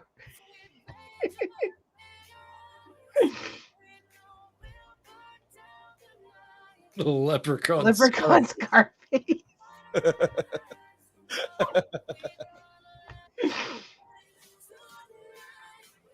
Fuck Gaspar Gomez and fuck the fucking Diaz brothers. They ever do for us, huh? Fuck, I bet those cockroaches. ¿Dónde estás, biblioteca? Yeah. ¿Dónde está la biblioteca, Pablo?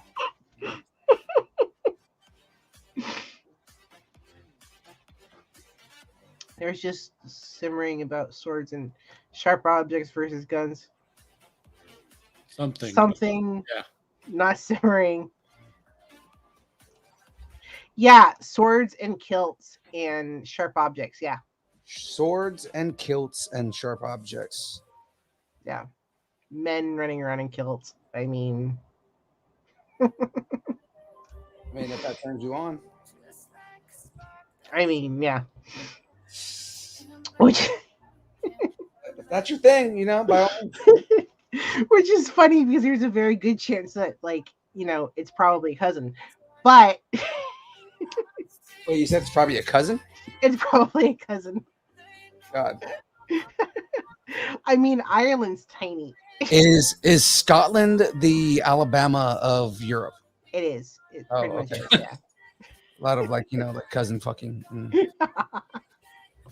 There's a lot of jokes about that. Inbreeding. Scotland and Ireland are very small.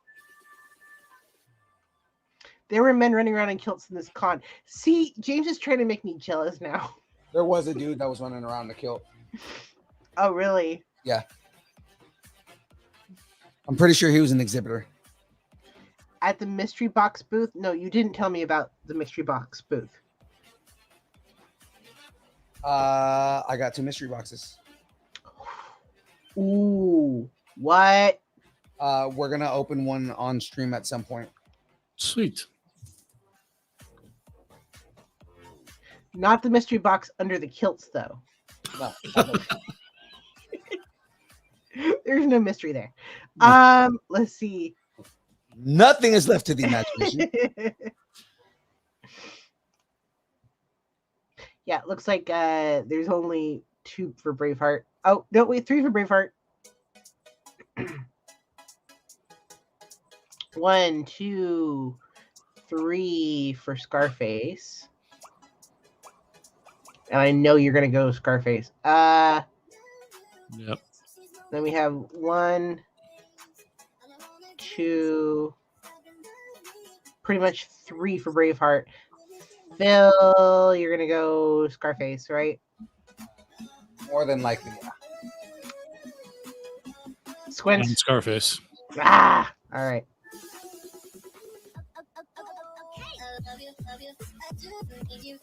The Gangs of New York and Gravity. Pretty easily Gangs. from New York for me, yeah.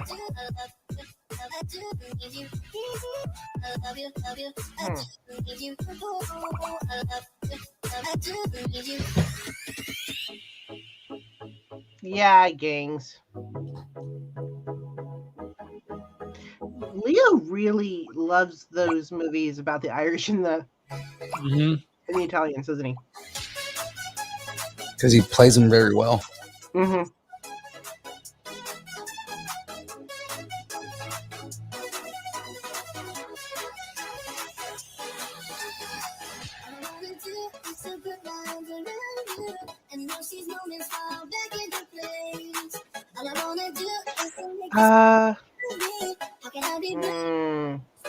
Yeah, I gotta go Gangs. As much as I loved Gravity, because Gravity was just so good. Right. Yeah. It's like, I mean, at no point am I saying I don't like Gravity. I'm just saying Gangs in New York is a better movie. I'm trying to remember. Remember what? Gangs of New York. Uh,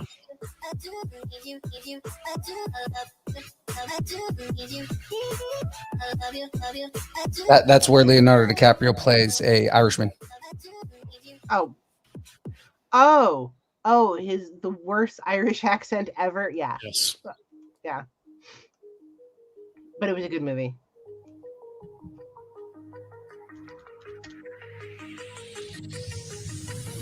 Do you remember how you held me then? Now you got me reaching out. Movie was like 100%, 1,000 racist, Yeah. but it was like white people being racist against other white people. So it's okay. It's kind of weird.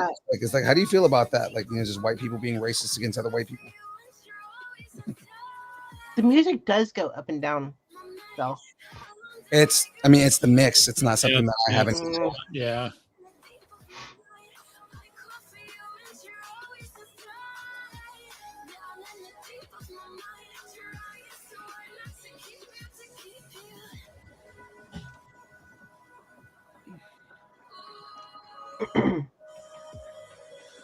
Daniel Day-Lewis, enough said, yeah.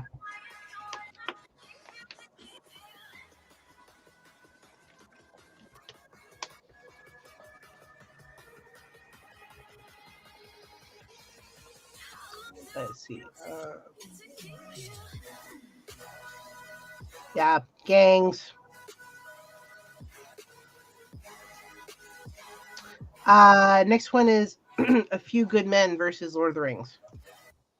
That's a really weird mix-up. I think I go Lord of the Rings. James wants to know if you would wear a kilt. I am not against wearing a kilt.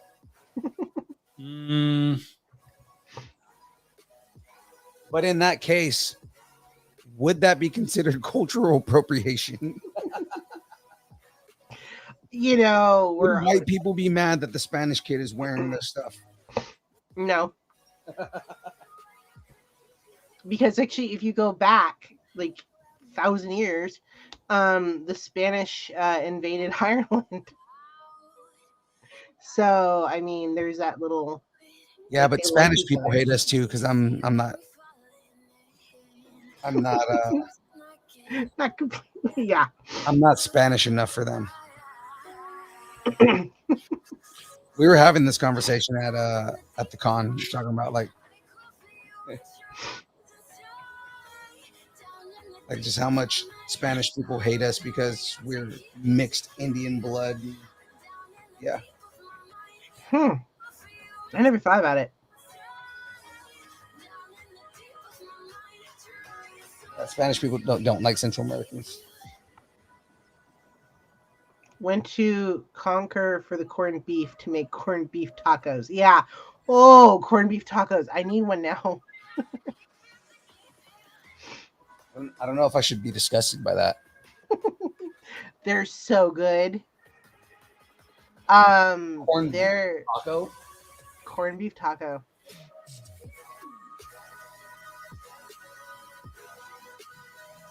Depends on whom you're seeing next to. Are they Scottish? Yeah. Check it out. Nice. Ow. Watch when the antenna on the back when the dish spins. See how the radar dish moves? Yeah. Oh. Might actually finish this tonight because I'm on the last bag. Yeah, even I've got Spanish blood.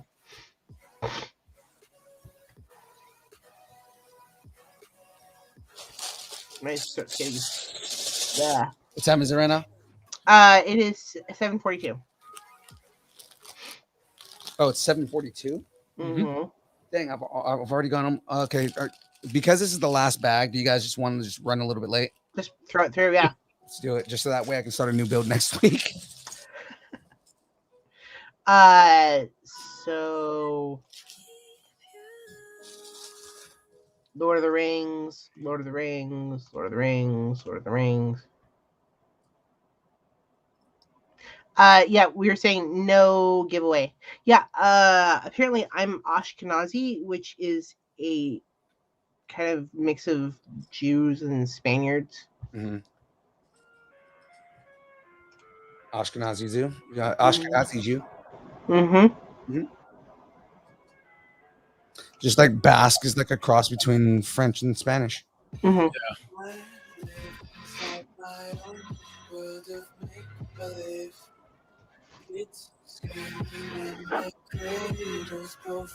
Which is sort of like, it makes you think about it, because the Ashkenazi Jews were the bad guy in one of my favorite Shakespeare plays. So Well, I mean, so back in the day, mm-hmm. you know, like all the way up until like World War II, Mm-hmm. anti-Semitism was like the norm. Yeah. So it was like, you know, like being anti-Semitic was like normal Mm-hmm. back in the day. And then after World War II, then they started like really like battening down on, you know, like maybe it's not okay to be anti-Semitic. Yeah. Yeah, it's of course I love history, because they, you know, they depict in a lot of the in the play how they were, yeah, the Jews have kind of gotten it not so great the whole time. They were forced to, in Spain, they were forced to wear red hats. Yeah. Back in the day, which was Wednesday, yeah, by the way. Mm-hmm. Right.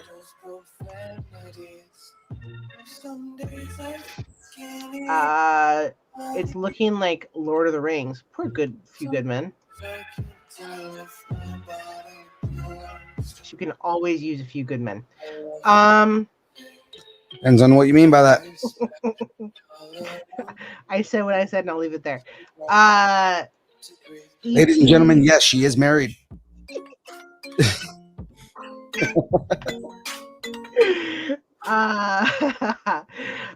E.T. and Scarface.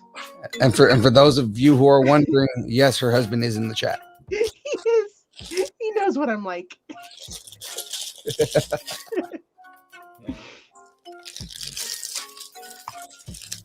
What were we? 18 what? E.T. and Scarface. I don't know. I continue leaning Tony Montana. Oh. You have something against aliens? No, I just have something more with Cuban psychopaths. Yeah. I mean, yeah. Her mother's in the chat too. That's true. Her mother and her stepfather are both in the chat. Basically, her entire family is in the chat. Yeah. Now, to be fair, my future mother-in-law is also in the chat. Mm-hmm.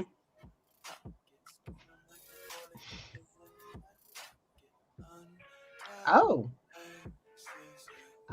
Mother, father, Santos Lopez. Hi, by the way. That's someone new? Yeah?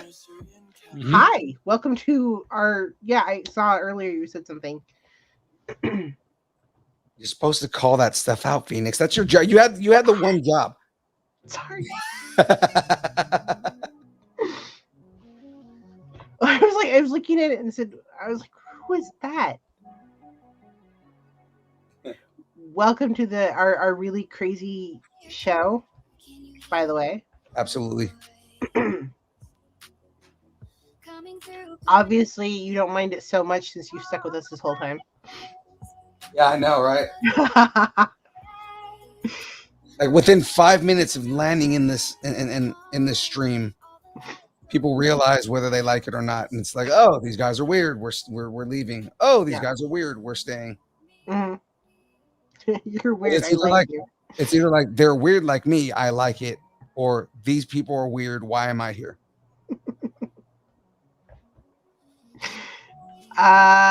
So we've got. I was gonna say so basically you're either one of us, or you're Jackie and you're in here for 10 minutes and you're like, yeah, no, fuck this. Yeah. Where are you from? Where are you nerding out on? Let's nerd with you. Hell yeah.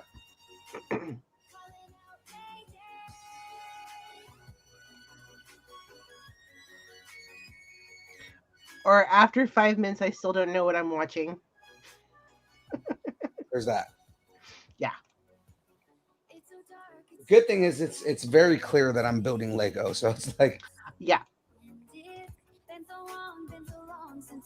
But with us, you never really know what you're getting.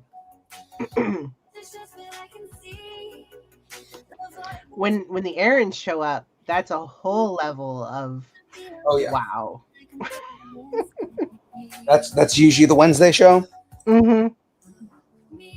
We had to vote. The Wednesday show is when people question whether they want to stick around or not. The hell are these guys talking about? Yeah. Aren't they supposed to be talking about the news? Why did he just make a butt joke? Yeah, you and Aaron. Actually, all three of you get going, and I'm sort of like we were lost. talking we were talking about this on in a not in a group chat, but like in like a production meeting for the Wednesday show. Mm-hmm.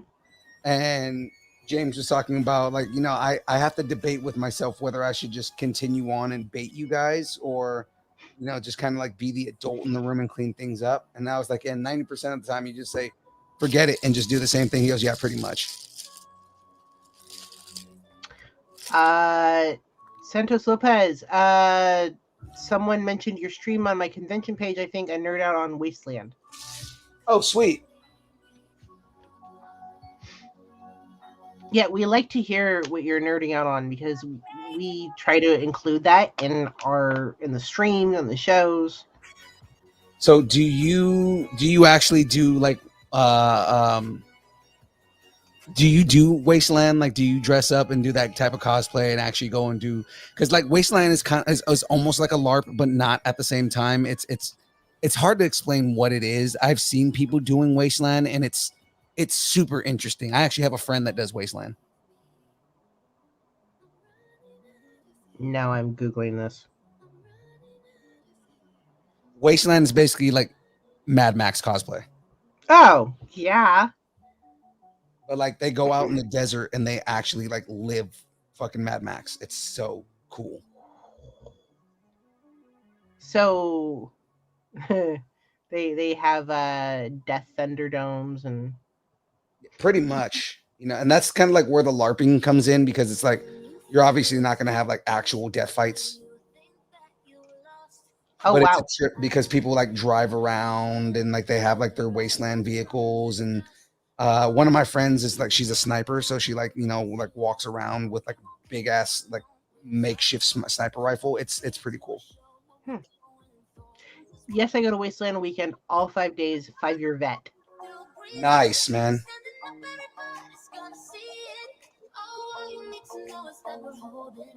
That would be so much fun. The real question is, are you surprised that I knew what Wasteland was? At this point, my co-hosts aren't surprised at anything that I come up with because it's like, yeah, no, Philippe knows so much about everything that nobody knows what the hell it is. Yeah. But like that's always been something that I've been fascinated with. Like I've almost, as much as I like now lately, I've been getting into cosplay and whatnot. But I mean, like that's like the next level. Because I would say that's like a level above LARPing. And you met $1 Million Man. James was talking to. Nice. I am not surprised that you are into Wasteland. Are you into Wasteland, or it's just you know a lot about it because of a friend? I know a lot about it because I have a friend that got into it, and when I saw like the pictures of when she went to Wasteland, Hmm. I was like, oh, this is super cool. I want to know more about this. And I started looking into it because of what she did with Wasteland.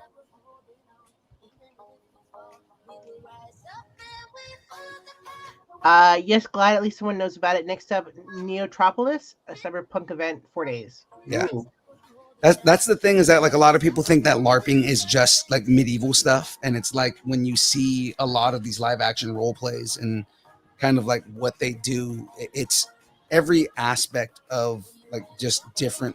Like if there's a world behind the nerddom, then Mhm. there are events for these things.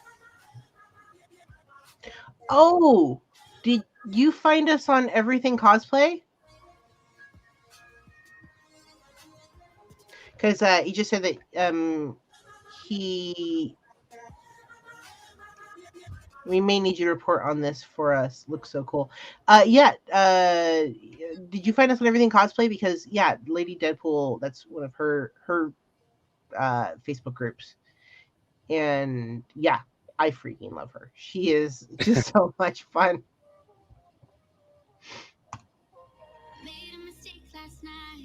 I'm wondering if we've met, because I don't always do the MC thing, but I go to a lot of cons.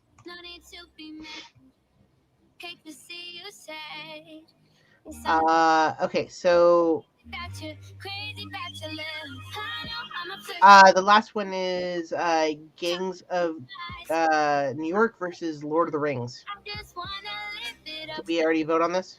No, we haven't voted on this one yet. Okay.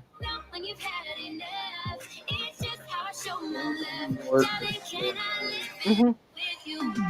Everything cosplay, California conventions, and cosplay. Yeah. Yes, and those are two groups that we're a part of. Hmm. Hey man, welcome to our live stream here, man. I hope you join us for future episodes. Yeah, we're here every Monday.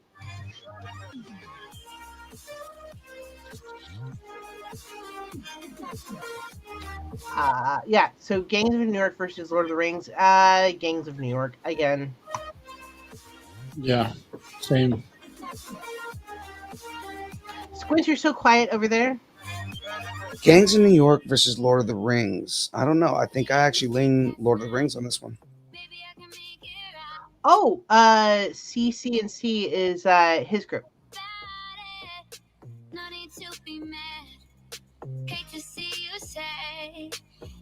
Okay, now I'm looking you up.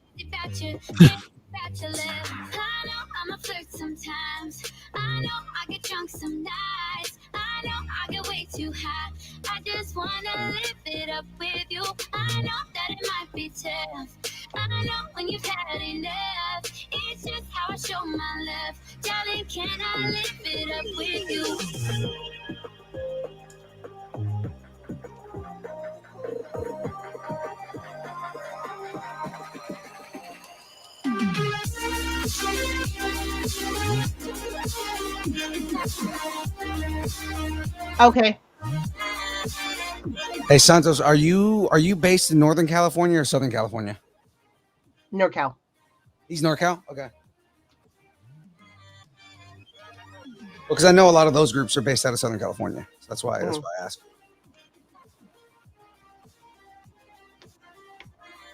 I do about 20 conventions a year before the pandemic, so I may run into some of you. Yeah.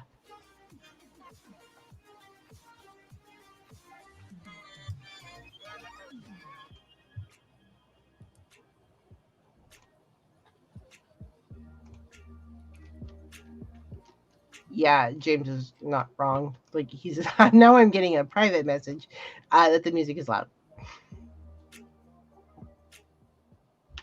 Okay. Yeah, California coast. Okay.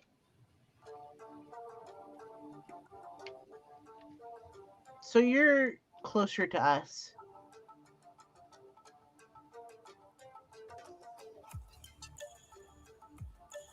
So we have one for Gangs and one of Lord of the Rings. Oh wait, no. We have two for Gangs of New York and two for Lord of the Rings. What would you go with? I think I go Lord. Really? I love Gangs of New York. It's a really good movie, but I think there's more culture behind Lord of the Rings.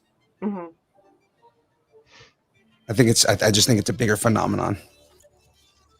My childhood love versus my people. Although it was really racist, never mind. I'm changing it to Lord of the Rings.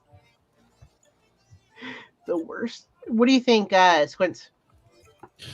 Um,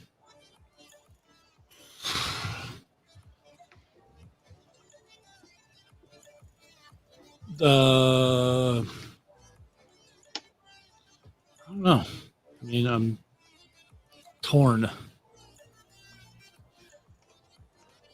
Uh,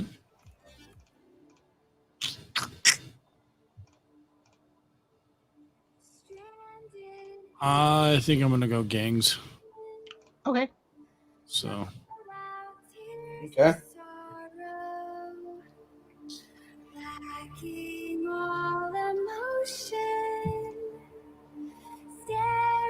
Just want to know people are using their creative energy on. Yeah. Uh,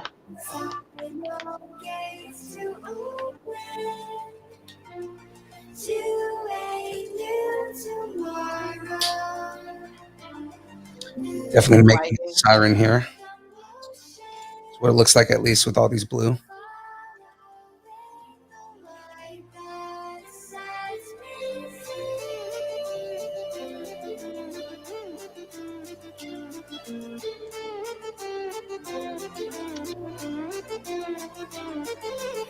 James wants to know why you're going Gangs. why am I going Gangs? Why?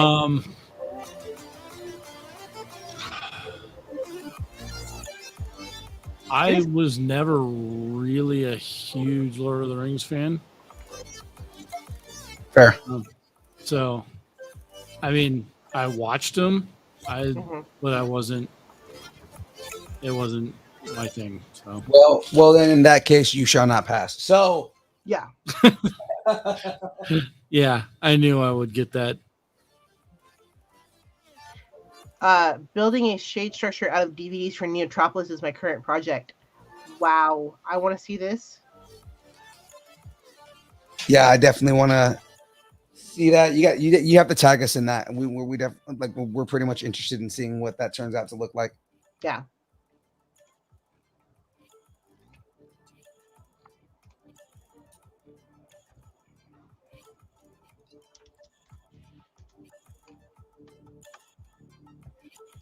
Let me see.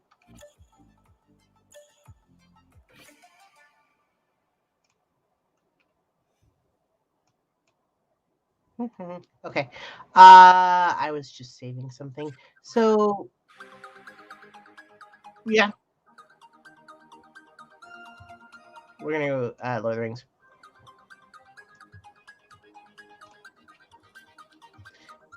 I'm working on a few signs for a local brewery and some college screen print art for a brand I am working on. What are you working on? So, I work with another screen print artist. He and I kind of toss back and forth ideas. That he's out in Bowling Green, Kentucky, but he's done work for the music industry. Done stuff for like big a big club out in Nashville called Exit In that I actually played at. I have to check that out when I go to Nashville in February. Yeah, so Exit In just celebrated their 50th anniversary and released a book or they're going to release a book of a lot of the posters and stuff that they've used in their 50 years. And my buddy Jim's in the book. So he and I Nice. toss back and forth ideas. all the time. So he's done stuff for like Tool, for Nine Inch Nails, for like concert posters and stuff. Yeah, I'm gonna. There's a tour that I'm gonna be going on that's specifically that kind of stuff. Yeah, so you'll probably go to Exit In then.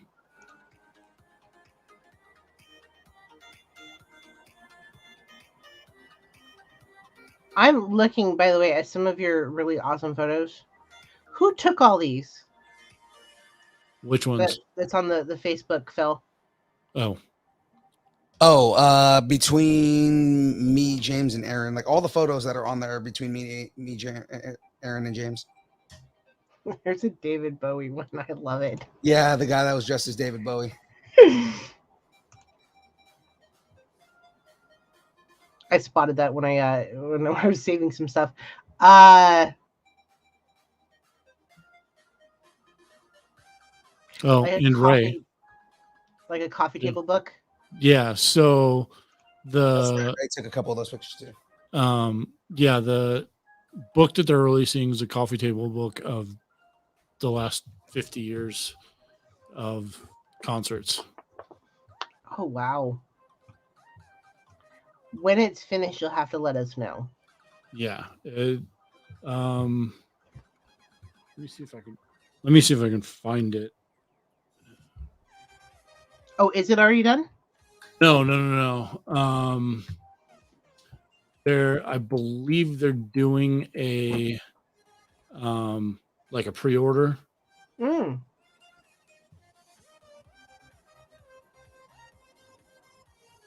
Let's see if I can find.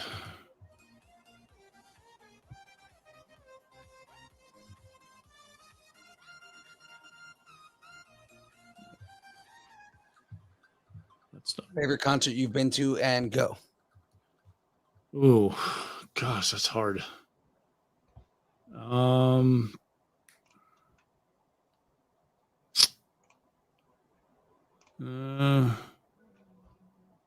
Concert I've been to or played? Favorite. I would say that you've been to. I stood in the crowd and watched.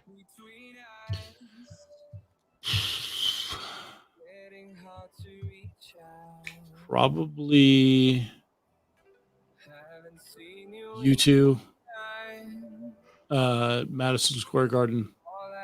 Oh wow, that's a pretty hefty concert.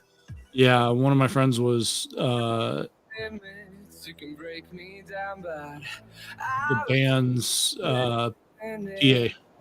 Oh, nice. So she got tickets for us,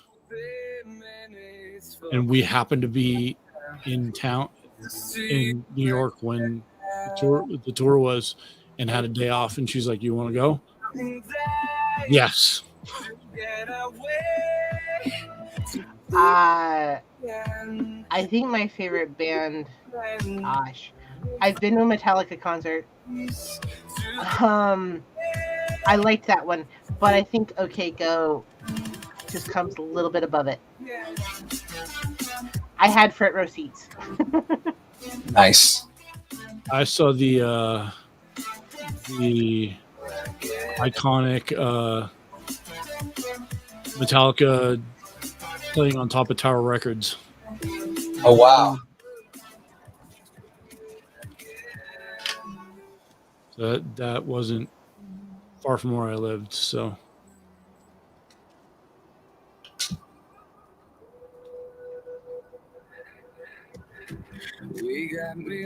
I've been to a lot of concerts. I've been to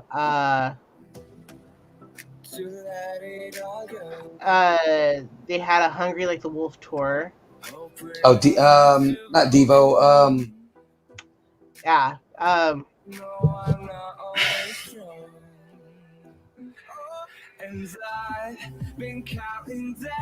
Yeah, even I'm running. Duran. Yeah. Duran. That's yeah. Yeah. I did Duran. I went to a lot of metal concerts in college. They were all okay to me. Who else got a fave? Next question will be the weirder Concert experience. Got a fave? I don't think I've ever had a weird concert experience. I've had weird on tour experiences. None that I will Divulge here. divulge here. No. I've covered concerts before. Stuff that you see in the green room, and stuff that you see on riders. Yes. Oh yeah, the weirdest riders, man. Mm-hmm. Weirdest or what? Weirdest writers. So like an artist writer. So when they come to play a show, like what they want in their green room, or Oh yeah, the Eminem contract. yeah, I guess that's the layman's term for it. yeah. Mhm. I always ask people if they put an Eminem clause in. Which I guess if anybody's asking, like if anybody's wondering what that is, right? So what was that? The Rolling Stones. They had to have a whole bowl of Green brown- M&Ms. They wanted one green M&M and like a whole Yeah. and it was just to make sure basically that people read their contract. Mm-hmm. Ozzy Osbourne had a hooker of every different race in his rider. That's the thing about like the music industry is you can get away with the weirdest shit because they're get it. Oh, actors can be odd too. Oh, for sure. But like music artists will get away with a lot more with their writers. Yeah. James is right. You haven't said your favorite concert yet. My favorite concert. I would probably say I'm torn between Slipknot and Korn. Because both of those shows were amazing. Ooh. Ask me after the show on Wednesday.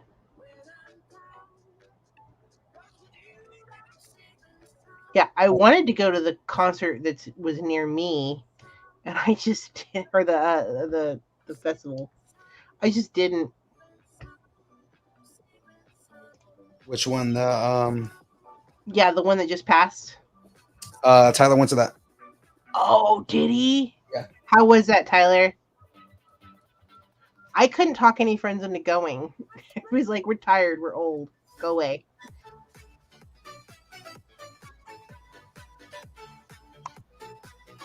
Because like I'm one of the only ones of my friends that like doesn't have like haven't cloned myself yet.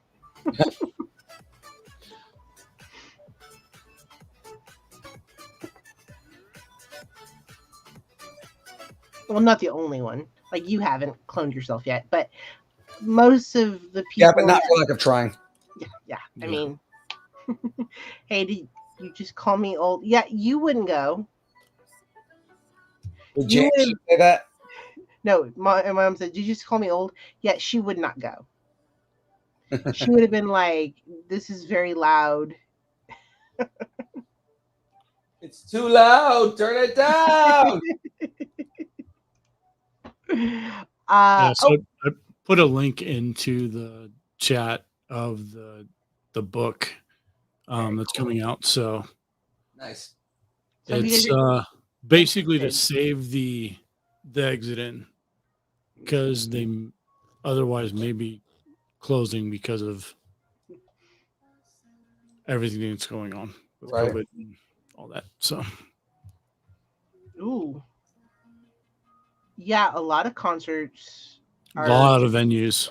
I mean, when your bread and butter is live shows and you can't have live shows. Yep. We're about to start telling our grandchildren what it was like to go to a concert. Although Nashville does not care. Oh yeah. Like you go there, just know that they don't care. Mm-hmm. Really? Yeah. They like, so my friends own a clothing store that they opened. So they own one in Long Beach, but they opened another location in a hotel in Nashville, and we're driving back and forth during COVID to open the store. And they were just like, it was the weirdest thing because you'd go in and like it would be like, yeah, they just don't give a shit. Oh, I've had a lot of people that, like, you know, Between there and Florida. Yeah. I've had a lot of people that don't believe in any of this. And like, even I had someone today tell me they're, you know, whatever, remove your mask. And I'm like, it's just sort of an awkward moment. Like, I don't want to, especially because I'm starting to get a cold. So the whole thing is comfort. It's a lot of people try and like push past comfort. And it's like, look, man, regardless of what it is and what you believe and all that, like, I'm not comfortable. So don't force me. Yeah. Like, respect that. At least I respect that you don't want to wear a mask even though it's not safe. Like, although it has affected my cosplay, where I'm actually actively looking for cosplays that I can wear that I don't have to wear a mask because it's already covering my face. Right. Yeah. That makes sense. Mask with Deadpool. Yeah.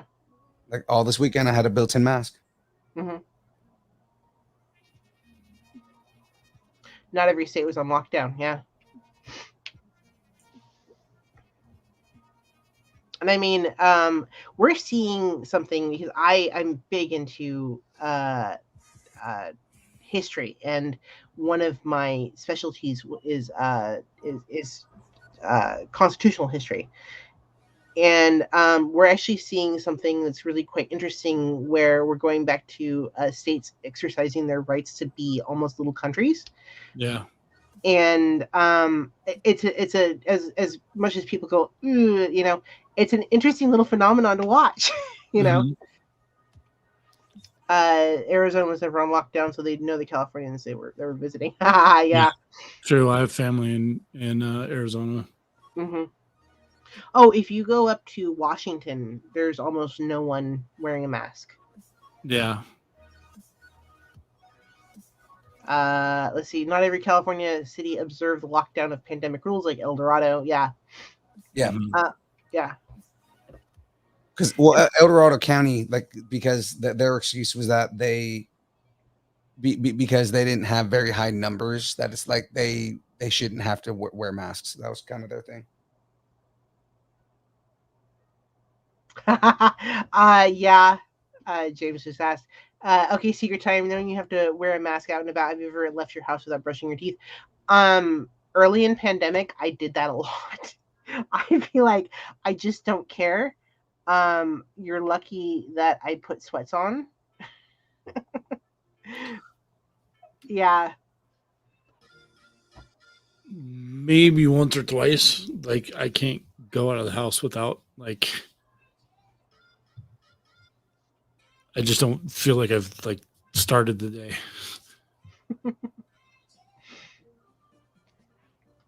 I don't feel like I started the day unless I brush my teeth and comb my hair and stuff. Yeah. But during the pandemic, when we were large in the swing of the pandemic, you could go weeks without seeing anyone. Check out the whole side. Yeah. Nice. But during that time for me, I was in a essential workforce, so I had to go out and about, and so I was like, it's life is normal for me right now. So Philippe made his hotel bed every morning. Yeah, he's telling on you. I didn't. Fun fact: I just didn't use the sheets. I just laid on top of it because I wasn't cold like that. Oh, I'm sure LA is nice. I mean, it was to an extent cold, but it wasn't like, oh my God, I'm freezing. It wasn't 13 like it was here today. Exactly. In Denver. He was conserving water for California. Yeah, I guess. Jackie will tell you very much that I'm the worst when it comes to water conservation. So Hmm. No, James, it was essential for me to brush my teeth. Yeah. Yeah, as soon as the pandemic hit, my job was gone. Gone, dead. Mhm. Yeah, I Um, have a bunch of friends that were in the restaurant industry that just like they're just like, nope, we're not working. I was working with 12 undergrads and working on my grad program right before the pandemic hit, and trying to get a job in a museum, any museum, I didn't care, or research or something. And I was just doing little odd research jobs, and also doing research inside of different little places, especially the cold storage. I know not many people know about that, but that's they have little places all around California or different states Mhm. where they save little little knickknacks. And I was studying era furniture, Mhm. and all of a sudden, as the pandemic hit, you couldn't go in because many of these things that you're touching, you can't wash. Right. So I couldn't go in catalog anymore, and they're like, "Well, we don't need you, sayonara." So yeah. So yeah, I lost my job working with undergrads, Right. doing research, all that stuff. I haven't really gone back yet, because it doesn't feel like the pandemic's over. So why No, it would I go back? doesn't. it kind of isn't. I mean, there's a surge happening right now because of the variant. Like Very. literally this morning, I went. I that's what I was doing this morning. I again pulling the veil back. I only got like 2-3 hours of sleep last night Hmm. because I didn't. I got home and kind of settled in and whatnot. I didn't get to sleep until like 3. Oh, And I had to be up again because I had an appointment at the VA at 8 oh, Yikes. to go and get my COVID booster. Mhm. And ooh. then they were also like, "Hey, we see you haven't had your flu vaccine in a while. Do you want a flu vaccine?" I was like, "Fuck it, let's go, let's do it." Also, Nerd Curious, what's up? How you I was doing? just waiting to give him a shout out. Hey, Nerd Curious. You're gonna be feeling crummy in the next few days then. Maybe, but it's whatever. That's another thing for me. Um, I know I've talked about it a couple times where I had a nasty reaction. I can't Mhm. wait till I can get boosted. And they ask you when you get the booster. Hmm. At least for me, they asked, "Did you have any negative reactions to your first vaccine?" Hmm. And then they ask you if you want to switch your vaccine. Mm. Yeah. Because they asked me, I had Pfizer. They were like, "Do you want to switch to Moderna or do you want to switch to J&J?" And I was like, "No, I'll stick with Pfizer." Now James wants to know if you wore the Unipool outfit at the VA. I dare you one day. Just Just go to the VA as you. yeah, yeah. That would be hilarious. Yeah, no, I had a nasty reaction, and I was viciously sick from May, June, July, August, September. Oh wow. Yeah. Yeah, Nerd Curious. I'm sorry to say that I did not get any superpowers as much as I wanted them. I thought I was gonna get like free cell service or something. Or you were going to become magnetic. Yeah, yeah. That's the stupidest thing that I've seen anybody claim. It may be magnetic. No, your skin is clammy, and that spoon is just sticking to your clammy ass skin. My mom wants to know if they can Section 8 you still. And they post Section 8 someone. I don't know. You got to ask the government about that one. BRB, let me try to stick to my fridge. Yeah. I and it's funny because it's no joke, and I know that it's like they're saying, oh, it's such a low percentage of people that actually have a bad reaction. Mhm. And I'm like, but it's still a reaction. It was still very real to me. I'm Right, sure. yeah. I'm sure Yeah. that if they ask you like, hey, did you have a negative reaction, then they'll look Mhm. into it and say, okay, well then we need to figure out like how we can safely administer this for you. Mm-hmm. Yeah. For me, I've spoken to my doctor and they're like, well, you're young, you're healthy. So, make your own decision, Right. when you're the statistic, yeah, you're the statistic kid truly isn't fun. Yeah, no. And it's funny because I am the one that heavily talked my family into getting it. Because I was thinking, like, let's just get it over with. Just get it. It might make us feel a little crummy for a little while. And I spent months and months like, let's just go get it. Let's go get it. Let's go get it. Let's go get it. I'm gonna go get it. And then because my family was like, oh no, we're not gonna go get it. And so I was like, I'm gonna go get it. So and then they followed me there. Well, we all went, but they were like, okay, fine, kind of thing. We all went to go get it, and then I was the one that ended up in the hospital. So. Yeah, I mean, I would recommend not getting the J&J again. Yeah, no. We've talked about it, and they're like, well, it's possible that you're a little bit have an autoimmune disorder, and so think about that. And so we've kind of talked about maybe holding off, seeing what these boosters do because they're so brand new still, Right. and kind of seeing what the studies are and the findings for that. Yeah. So that's kind of what I'm doing. I think I'm waiting around to see if they go like, yeah, it makes you sprout another arm. I would love From to your sprout another, Yeah. forehead. I would love to sprout another arm. From your forehead? Hell, even if it is on my forehead, because then I can start using that arm to like, hold other shit. Yeah. I had very mild symptoms for my first two. My almost 90-year-old grandmother had no symptoms. The rest of the family was jealous. I'm hoping I got her genes. I am jealous of the people that go, because I have a coworker that told me, she's like, yeah, I got the J&J. She's like, I didn't feel anything. I took a nap and it was fine. Like, I know some people who got sick, like they got like the flu, Mm-hmm. and then there's people like me that like, yeah, my arm was sore for a couple of days, but that's it. For me, it was my heart swelled and my liver swelled and my whole immune system decided that it was done. Jeez. Yeah. Yikes.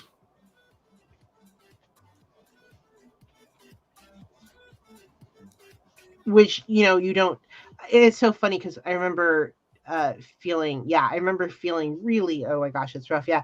I remember feeling really crummy. You could drink a cerveza with that forehead arm. Exactly. See? Your mom understands. She gets it. Yeah.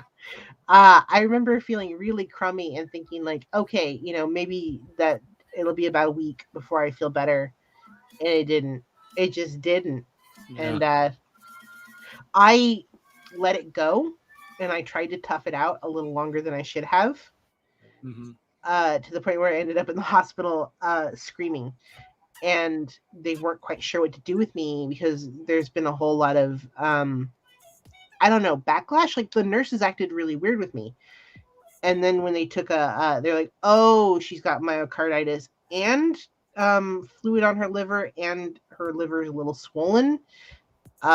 Okay, we get it. And then I ended up with all the good drugs after that. Which I'm sure you remember because I nobody took my phone from me when I was on morphine. Oh yeah. Yeah. Yeah, good drugs are important. Yeah. The drugs are good. The drugs are Let good. me see. Children, drugs are bad. Okay. You shouldn't do drugs because drugs are bad. Okay? In fact, I have right next to me. I had. Did you have next to you is good drugs? I had morphine, and nobody took my phone from me, and I. Oh, that's right. I forgot you got that. Yeah. I've totally forgotten about that. Because when you're in the hospital, they give you a button, and I was being obnoxious and pushing it and pushing it and pushing it. Like, come on, give me more. And yeah, Give me more drugs. more. I want to feel good. And for some reason, I kept posting on Facebook, and it would just, I'm sure Facebook memories are going to remind me of last summer next year. Yeah. Remember when you posted that really weird thing? Yeah, no, I was posting pictures of David Bowie. I don't know why. I don't like weird links to things. I don't know. Drugs are bad. Drugs are bad, okay?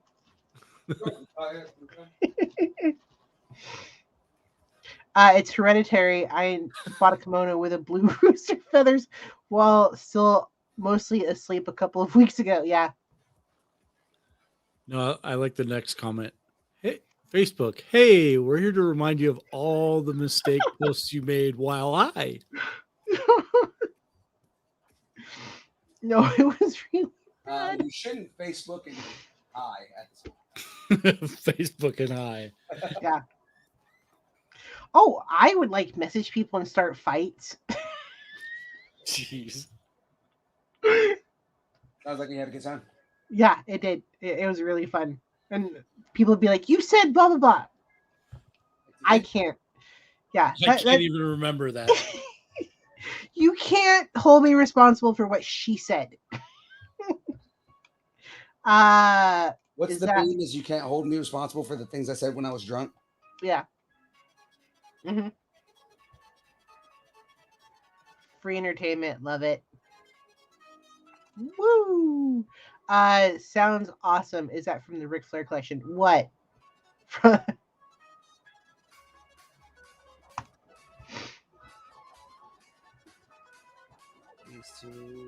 As we near the end of building the car, we'll do one more, which is the E.T. versus Lord of the Rings. Is that the final? Mm-hmm. For this portion of the bracket, yeah. Yeah.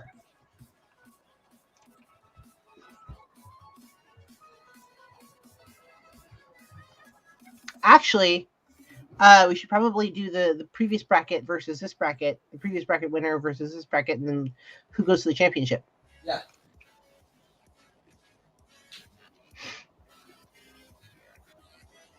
So E.T. or Lord of the Rings will go up against Indiana Jones.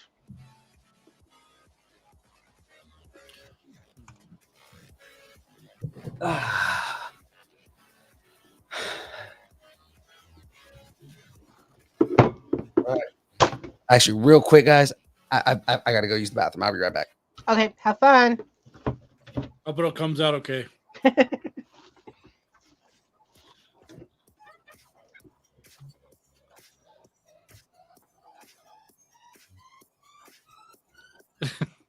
Let me slowly back away from that bracket.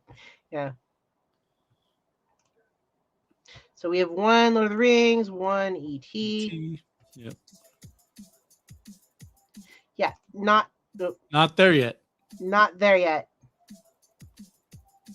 You can't vote against something that hasn't been won yet.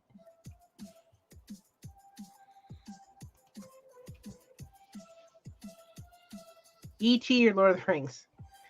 How many spin-offs did E.T. have? I don't know. Spin-offs? Why follow the rules? Yeah, right? There are spin-offs. James, you have to post about the spin-offs. Yeah, I didn't even know. Lord of the Rings.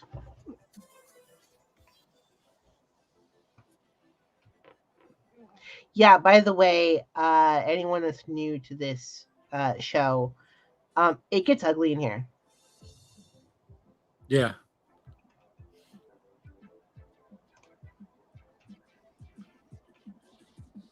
Unless you could go for, if you count Reese's Pieces, and maybe, yeah. I mean, I love Reese's. Who doesn't love peanut butter? Other than my family. My family does not like peanut butter. I can buy a big thing of peanut butter and it is safe in my house. Would not happen in my house. Which is funny because I hate Nutella. Oh, I can't stand it either. I dated this guy that would just like, You look at a spoonful. yeah, Yeah, Yeah. No. But I don't like. I'm not a huge like chocolate or hazelnut person anyway. All right, what a miss. we're talking about what peanut butter tastes like. Who doesn't know what peanut butter? Peanut butter tastes like No. My mom hates peanut butter. Yeah, I was just Why? saying, like, yeah, it's safe. It's safe. I can buy a huge thing of peanut butter and it's safe. Peanut butter is like my guilty snack. Oh yeah. Oh yeah. I've always joked that if I get kidnapped, you can know that they lured me away with peanut butter. Yeah, when I was in the army, the only snack that we had, like, Yep. because we couldn't have like snacks. Yeah, you can have like candy and stuff. Yeah, so like the only snack that we had was peanut butter, and that was like your sugar fix. Well, Michael, I understand that because I'm allergic to coconut. So He's not allergic to peanut butter anymore. He will tell you he's allergic to peanut butter. But my husband, when he was my husband to be, we were still engaged, put peanut butter in the sauce and did not know that he was allergic. And it went along just fine. His throat didn't swell up. He didn't die. Yeah. Mike thinks he might like peanut butter, but he'll never know. To this day, he's like, I don't believe you that I ate peanut butter. I'm like,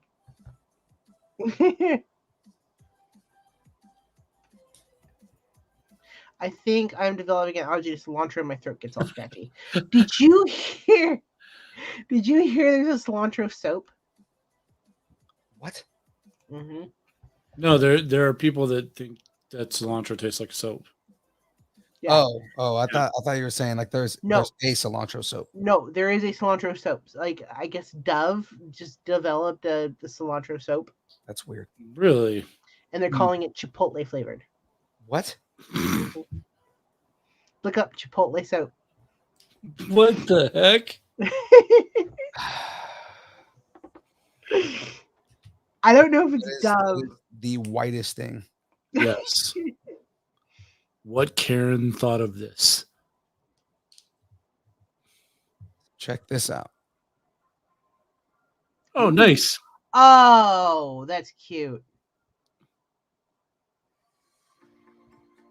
Yeah, Dove. Just did a cilantro soap. Huh.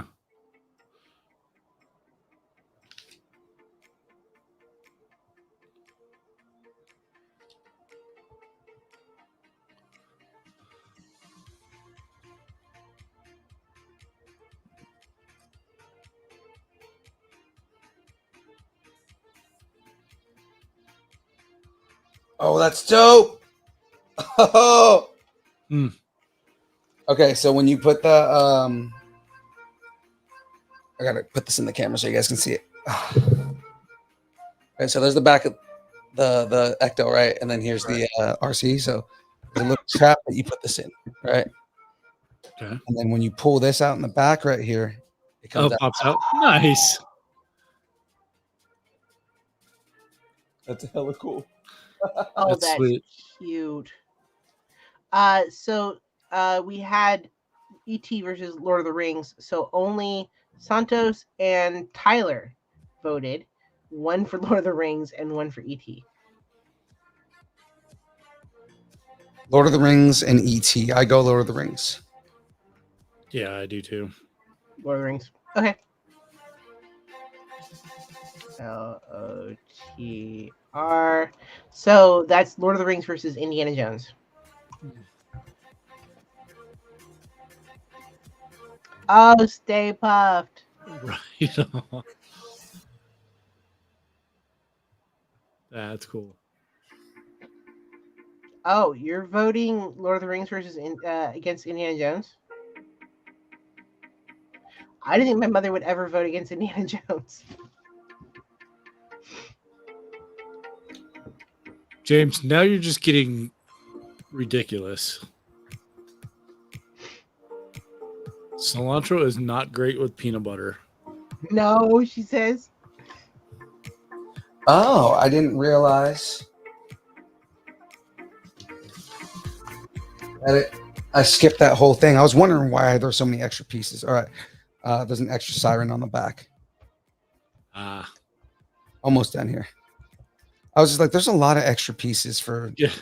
I was like, wait. There's no way that there's this many pieces at the end of this build. Bridget wouldn't know.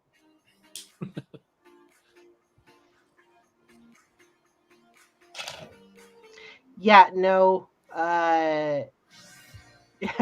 Indiana Jones inspired my mother's career choices, so, and probably had a lot to do with my childhood. So,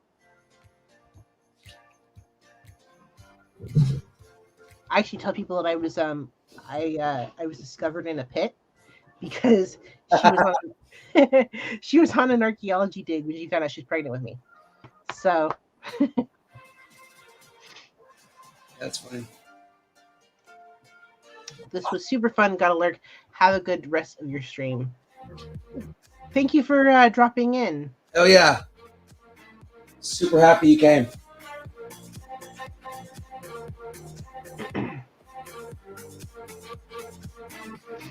So we have 3 for Indiana Jones, 2 for Lord of the Rings. And I dropped a piece somewhere. Where did I put it? What about you, Squints? Lord of the Rings. Phil? Lord of the Rings versus Indiana Jones. I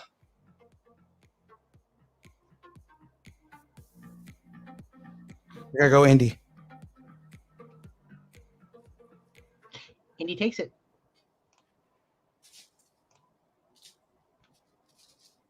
Indy takes it. I hope you do, nerdy. I'm missing a piece, and it's a pretty major piece. What is it? It's one of these little mixed things, No.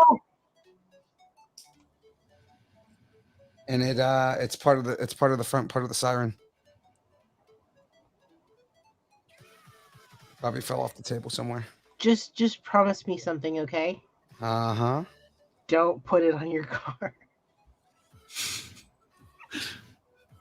I'm putting this on the back of my car as soon as we're done with this conversation. I'm sure. When I go talk to Tyler tonight. Show it off and then Drive away. drive away.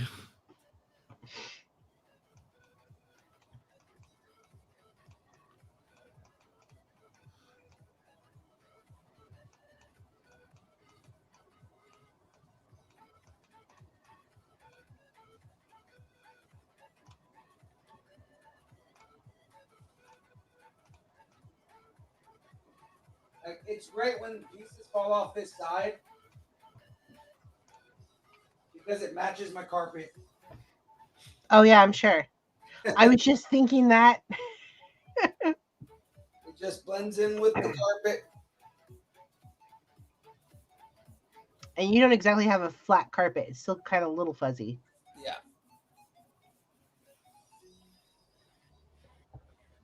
Oh well. I'm already super over on this build. Kind of done with this. No, it's not even that. I don't want to waste everybody else's time because I can't find a piece. Yeah, it is 8:41. We went 41 minutes over. Yep. Yeah. All right. I'm just going to finish what I have of this siren Okay. without this piece here, and we'll be all right. I'll just face it out, and we'll be okay. Mm-hmm. See, the piece that I'm missing is the piece that holds this piece in place. Oh. Gotcha. Is this the biggest build yet? Is it? No, the Nintendo was the biggest build we had. That's right. I was thinking about that. I was like, I think we had more episodes. Yeah. We probably had more episodes with this, but it's because we also had a lot more distractions during this build. Mm-hmm. So Oh, I think we had 2 full episodes that didn't have brackets either. Yeah. So, Yeah. Spider-Man's theater December. Yeah, I have to check on that too. because I think they said that we could do the Monday, right? Mm-hmm.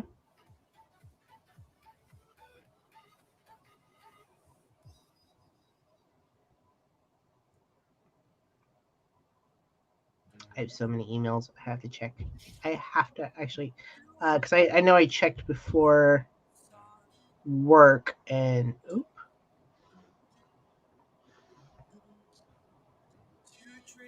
Yeah, it is December. Um,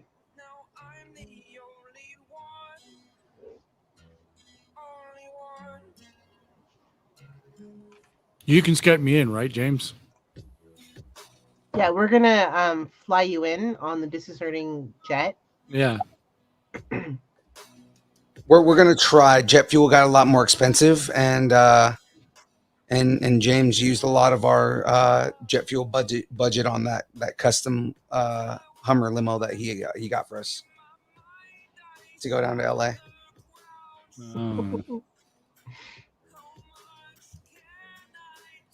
And then we spent a lot of money on cocaine and hookers. So Well, Again, as you should. you I know, apologize for nothing. we just can't afford your cocaine and hooker thing anymore. My cocaine and hooker habit is just fine. Okay. No. Between James ordering caviar all the time and you with the cocaine and hookers, I mean, come on. Do we have a budget? We do. We do.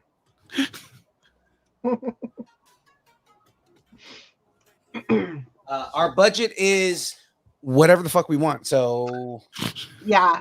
It's Yeah. I mean, when do I get my pool boy that peels fruit for me? grapes. Yeah, grapes. Feels grapes. Yeah.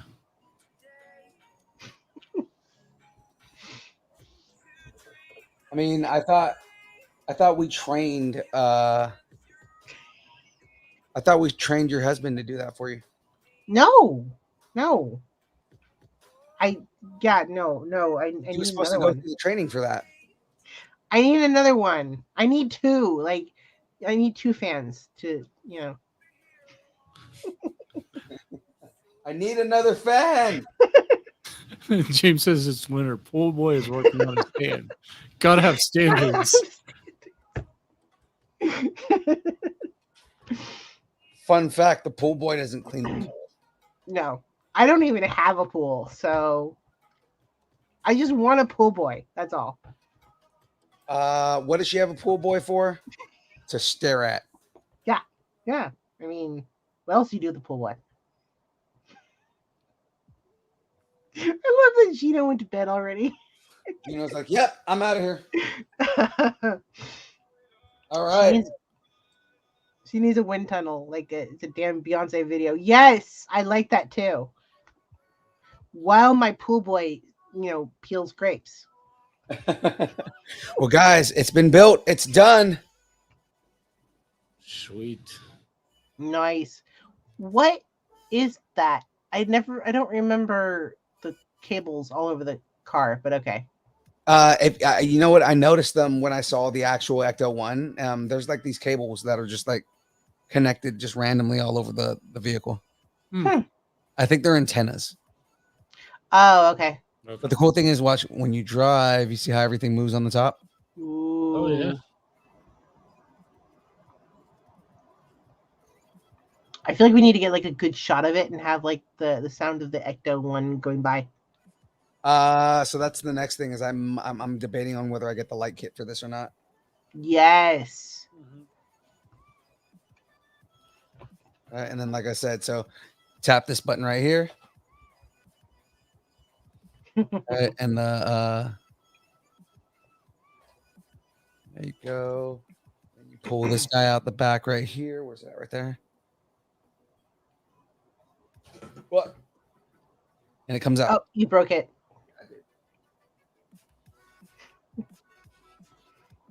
Luckily, it's easy to fix. You see the little RC car comes out of the back. That is cute. Do any little people come with it? No, it's because it's a larger scale model, so it doesn't come with the characters. Does Grandma like peanut butter? I'm sure. Oh, James. Grandma says Ecto 1 is awesome, and James wants to know if Grandma likes peanut butter. You know, I have to give James credit. Normally, I'm like, you're not paying attention, but he's been paying attention. Bravo, James. James pays attention when James wants to pay attention. Oh, well, James just came back from an awesome LA vacation, so James is on it. I'm going to have to, be careful.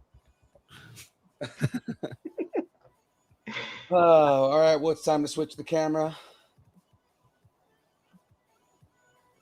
You guys get to see my lovely face here with my hair that I decided not to do today. Let's make this a little more even there. Nobody wants to. It's terrible. Jeez. What did you break? That was my Switch. Wow. Wow. Yeah, James, you're right. Let's get her some cilantro ASAP. Yeah. James is focused and refreshed. Minifigs? Okay, they're called minifigs. I think I knew that. That is true. He is correct there. The term is minifig. But yeah, no, there's not minifigs on this one just because it's a larger scale car, so it doesn't have the minifigs that come with like a normal vehicle.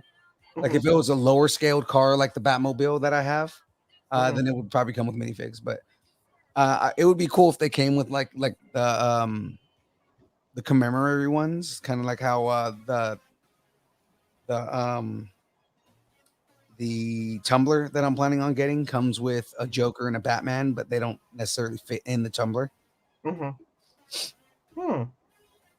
know, but yeah. Other than that, that is it. We've got the build done here. The next thing I'm building, special request. Oh, my voice is still gone. It's gonna be.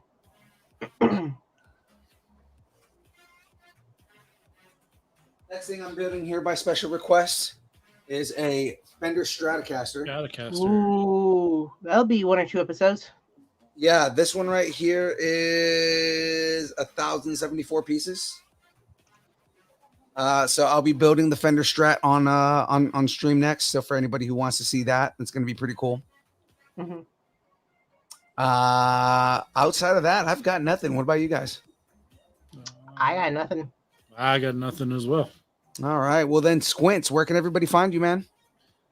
You can find me on Instagram at Cuts and Chaos Pod, and Cuts and Chaos will be coming early next year. Yeah, and I have from personal, looking at some of the scripts on this, guys, you're gonna want to check out Cuts and Chaos once that drops. So it's gonna be dope.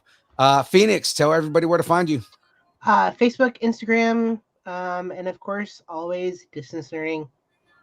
There we go. And of course, you can find me on Instagram, Facebook, Twitter, YouTube, Twitch, Instagram. I said Instagram already. AOL Instant Messenger. Yeah, AOL Instant Messenger, Gbot. Let's see. GeoCities? YIM. Yeah, GeoCities is another good one. MySpace, if there's a social media that exists, Distance Nerding is on it. Everybody go to distancenerding.com. You can go to linktr.ee/distance nerding. I know that's a long one, but still, if you go into that one, that'll get you every single thing that we have. And then yeah, that's it. You can buy us tacos, and then tacos will fund our next major event. On top of that, if you follow Distance Nerding, that's where you can check out the adventures of Unipool.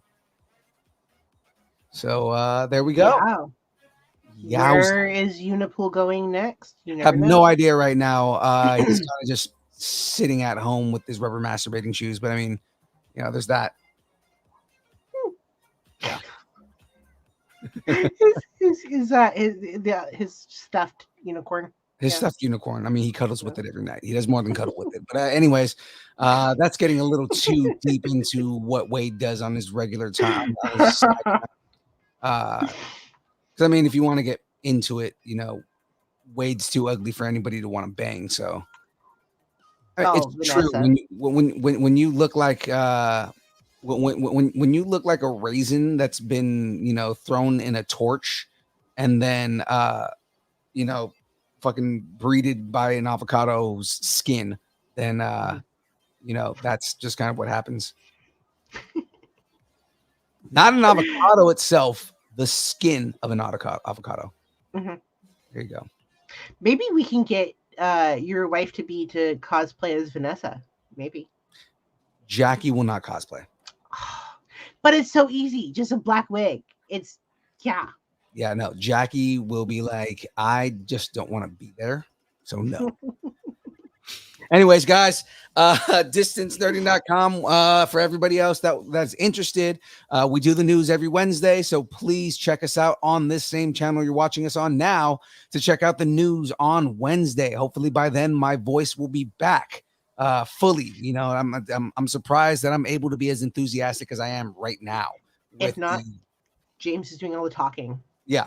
I mean, yeah. That'll be weird to have James do more talking, right? Instead of my motor mouth. But anyways, guys, it's dance party time. As much as James complains about the music being too loud, this is where the music's supposed to be loud. So let's go. Where am I going to go? Where am I going to go? Where am I going to go? Squints.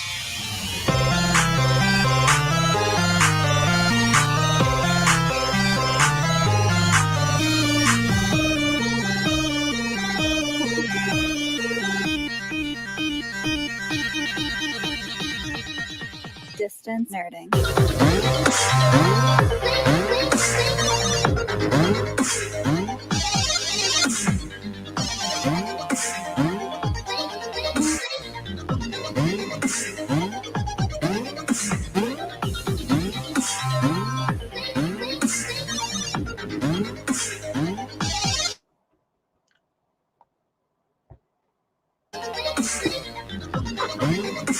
Oh no.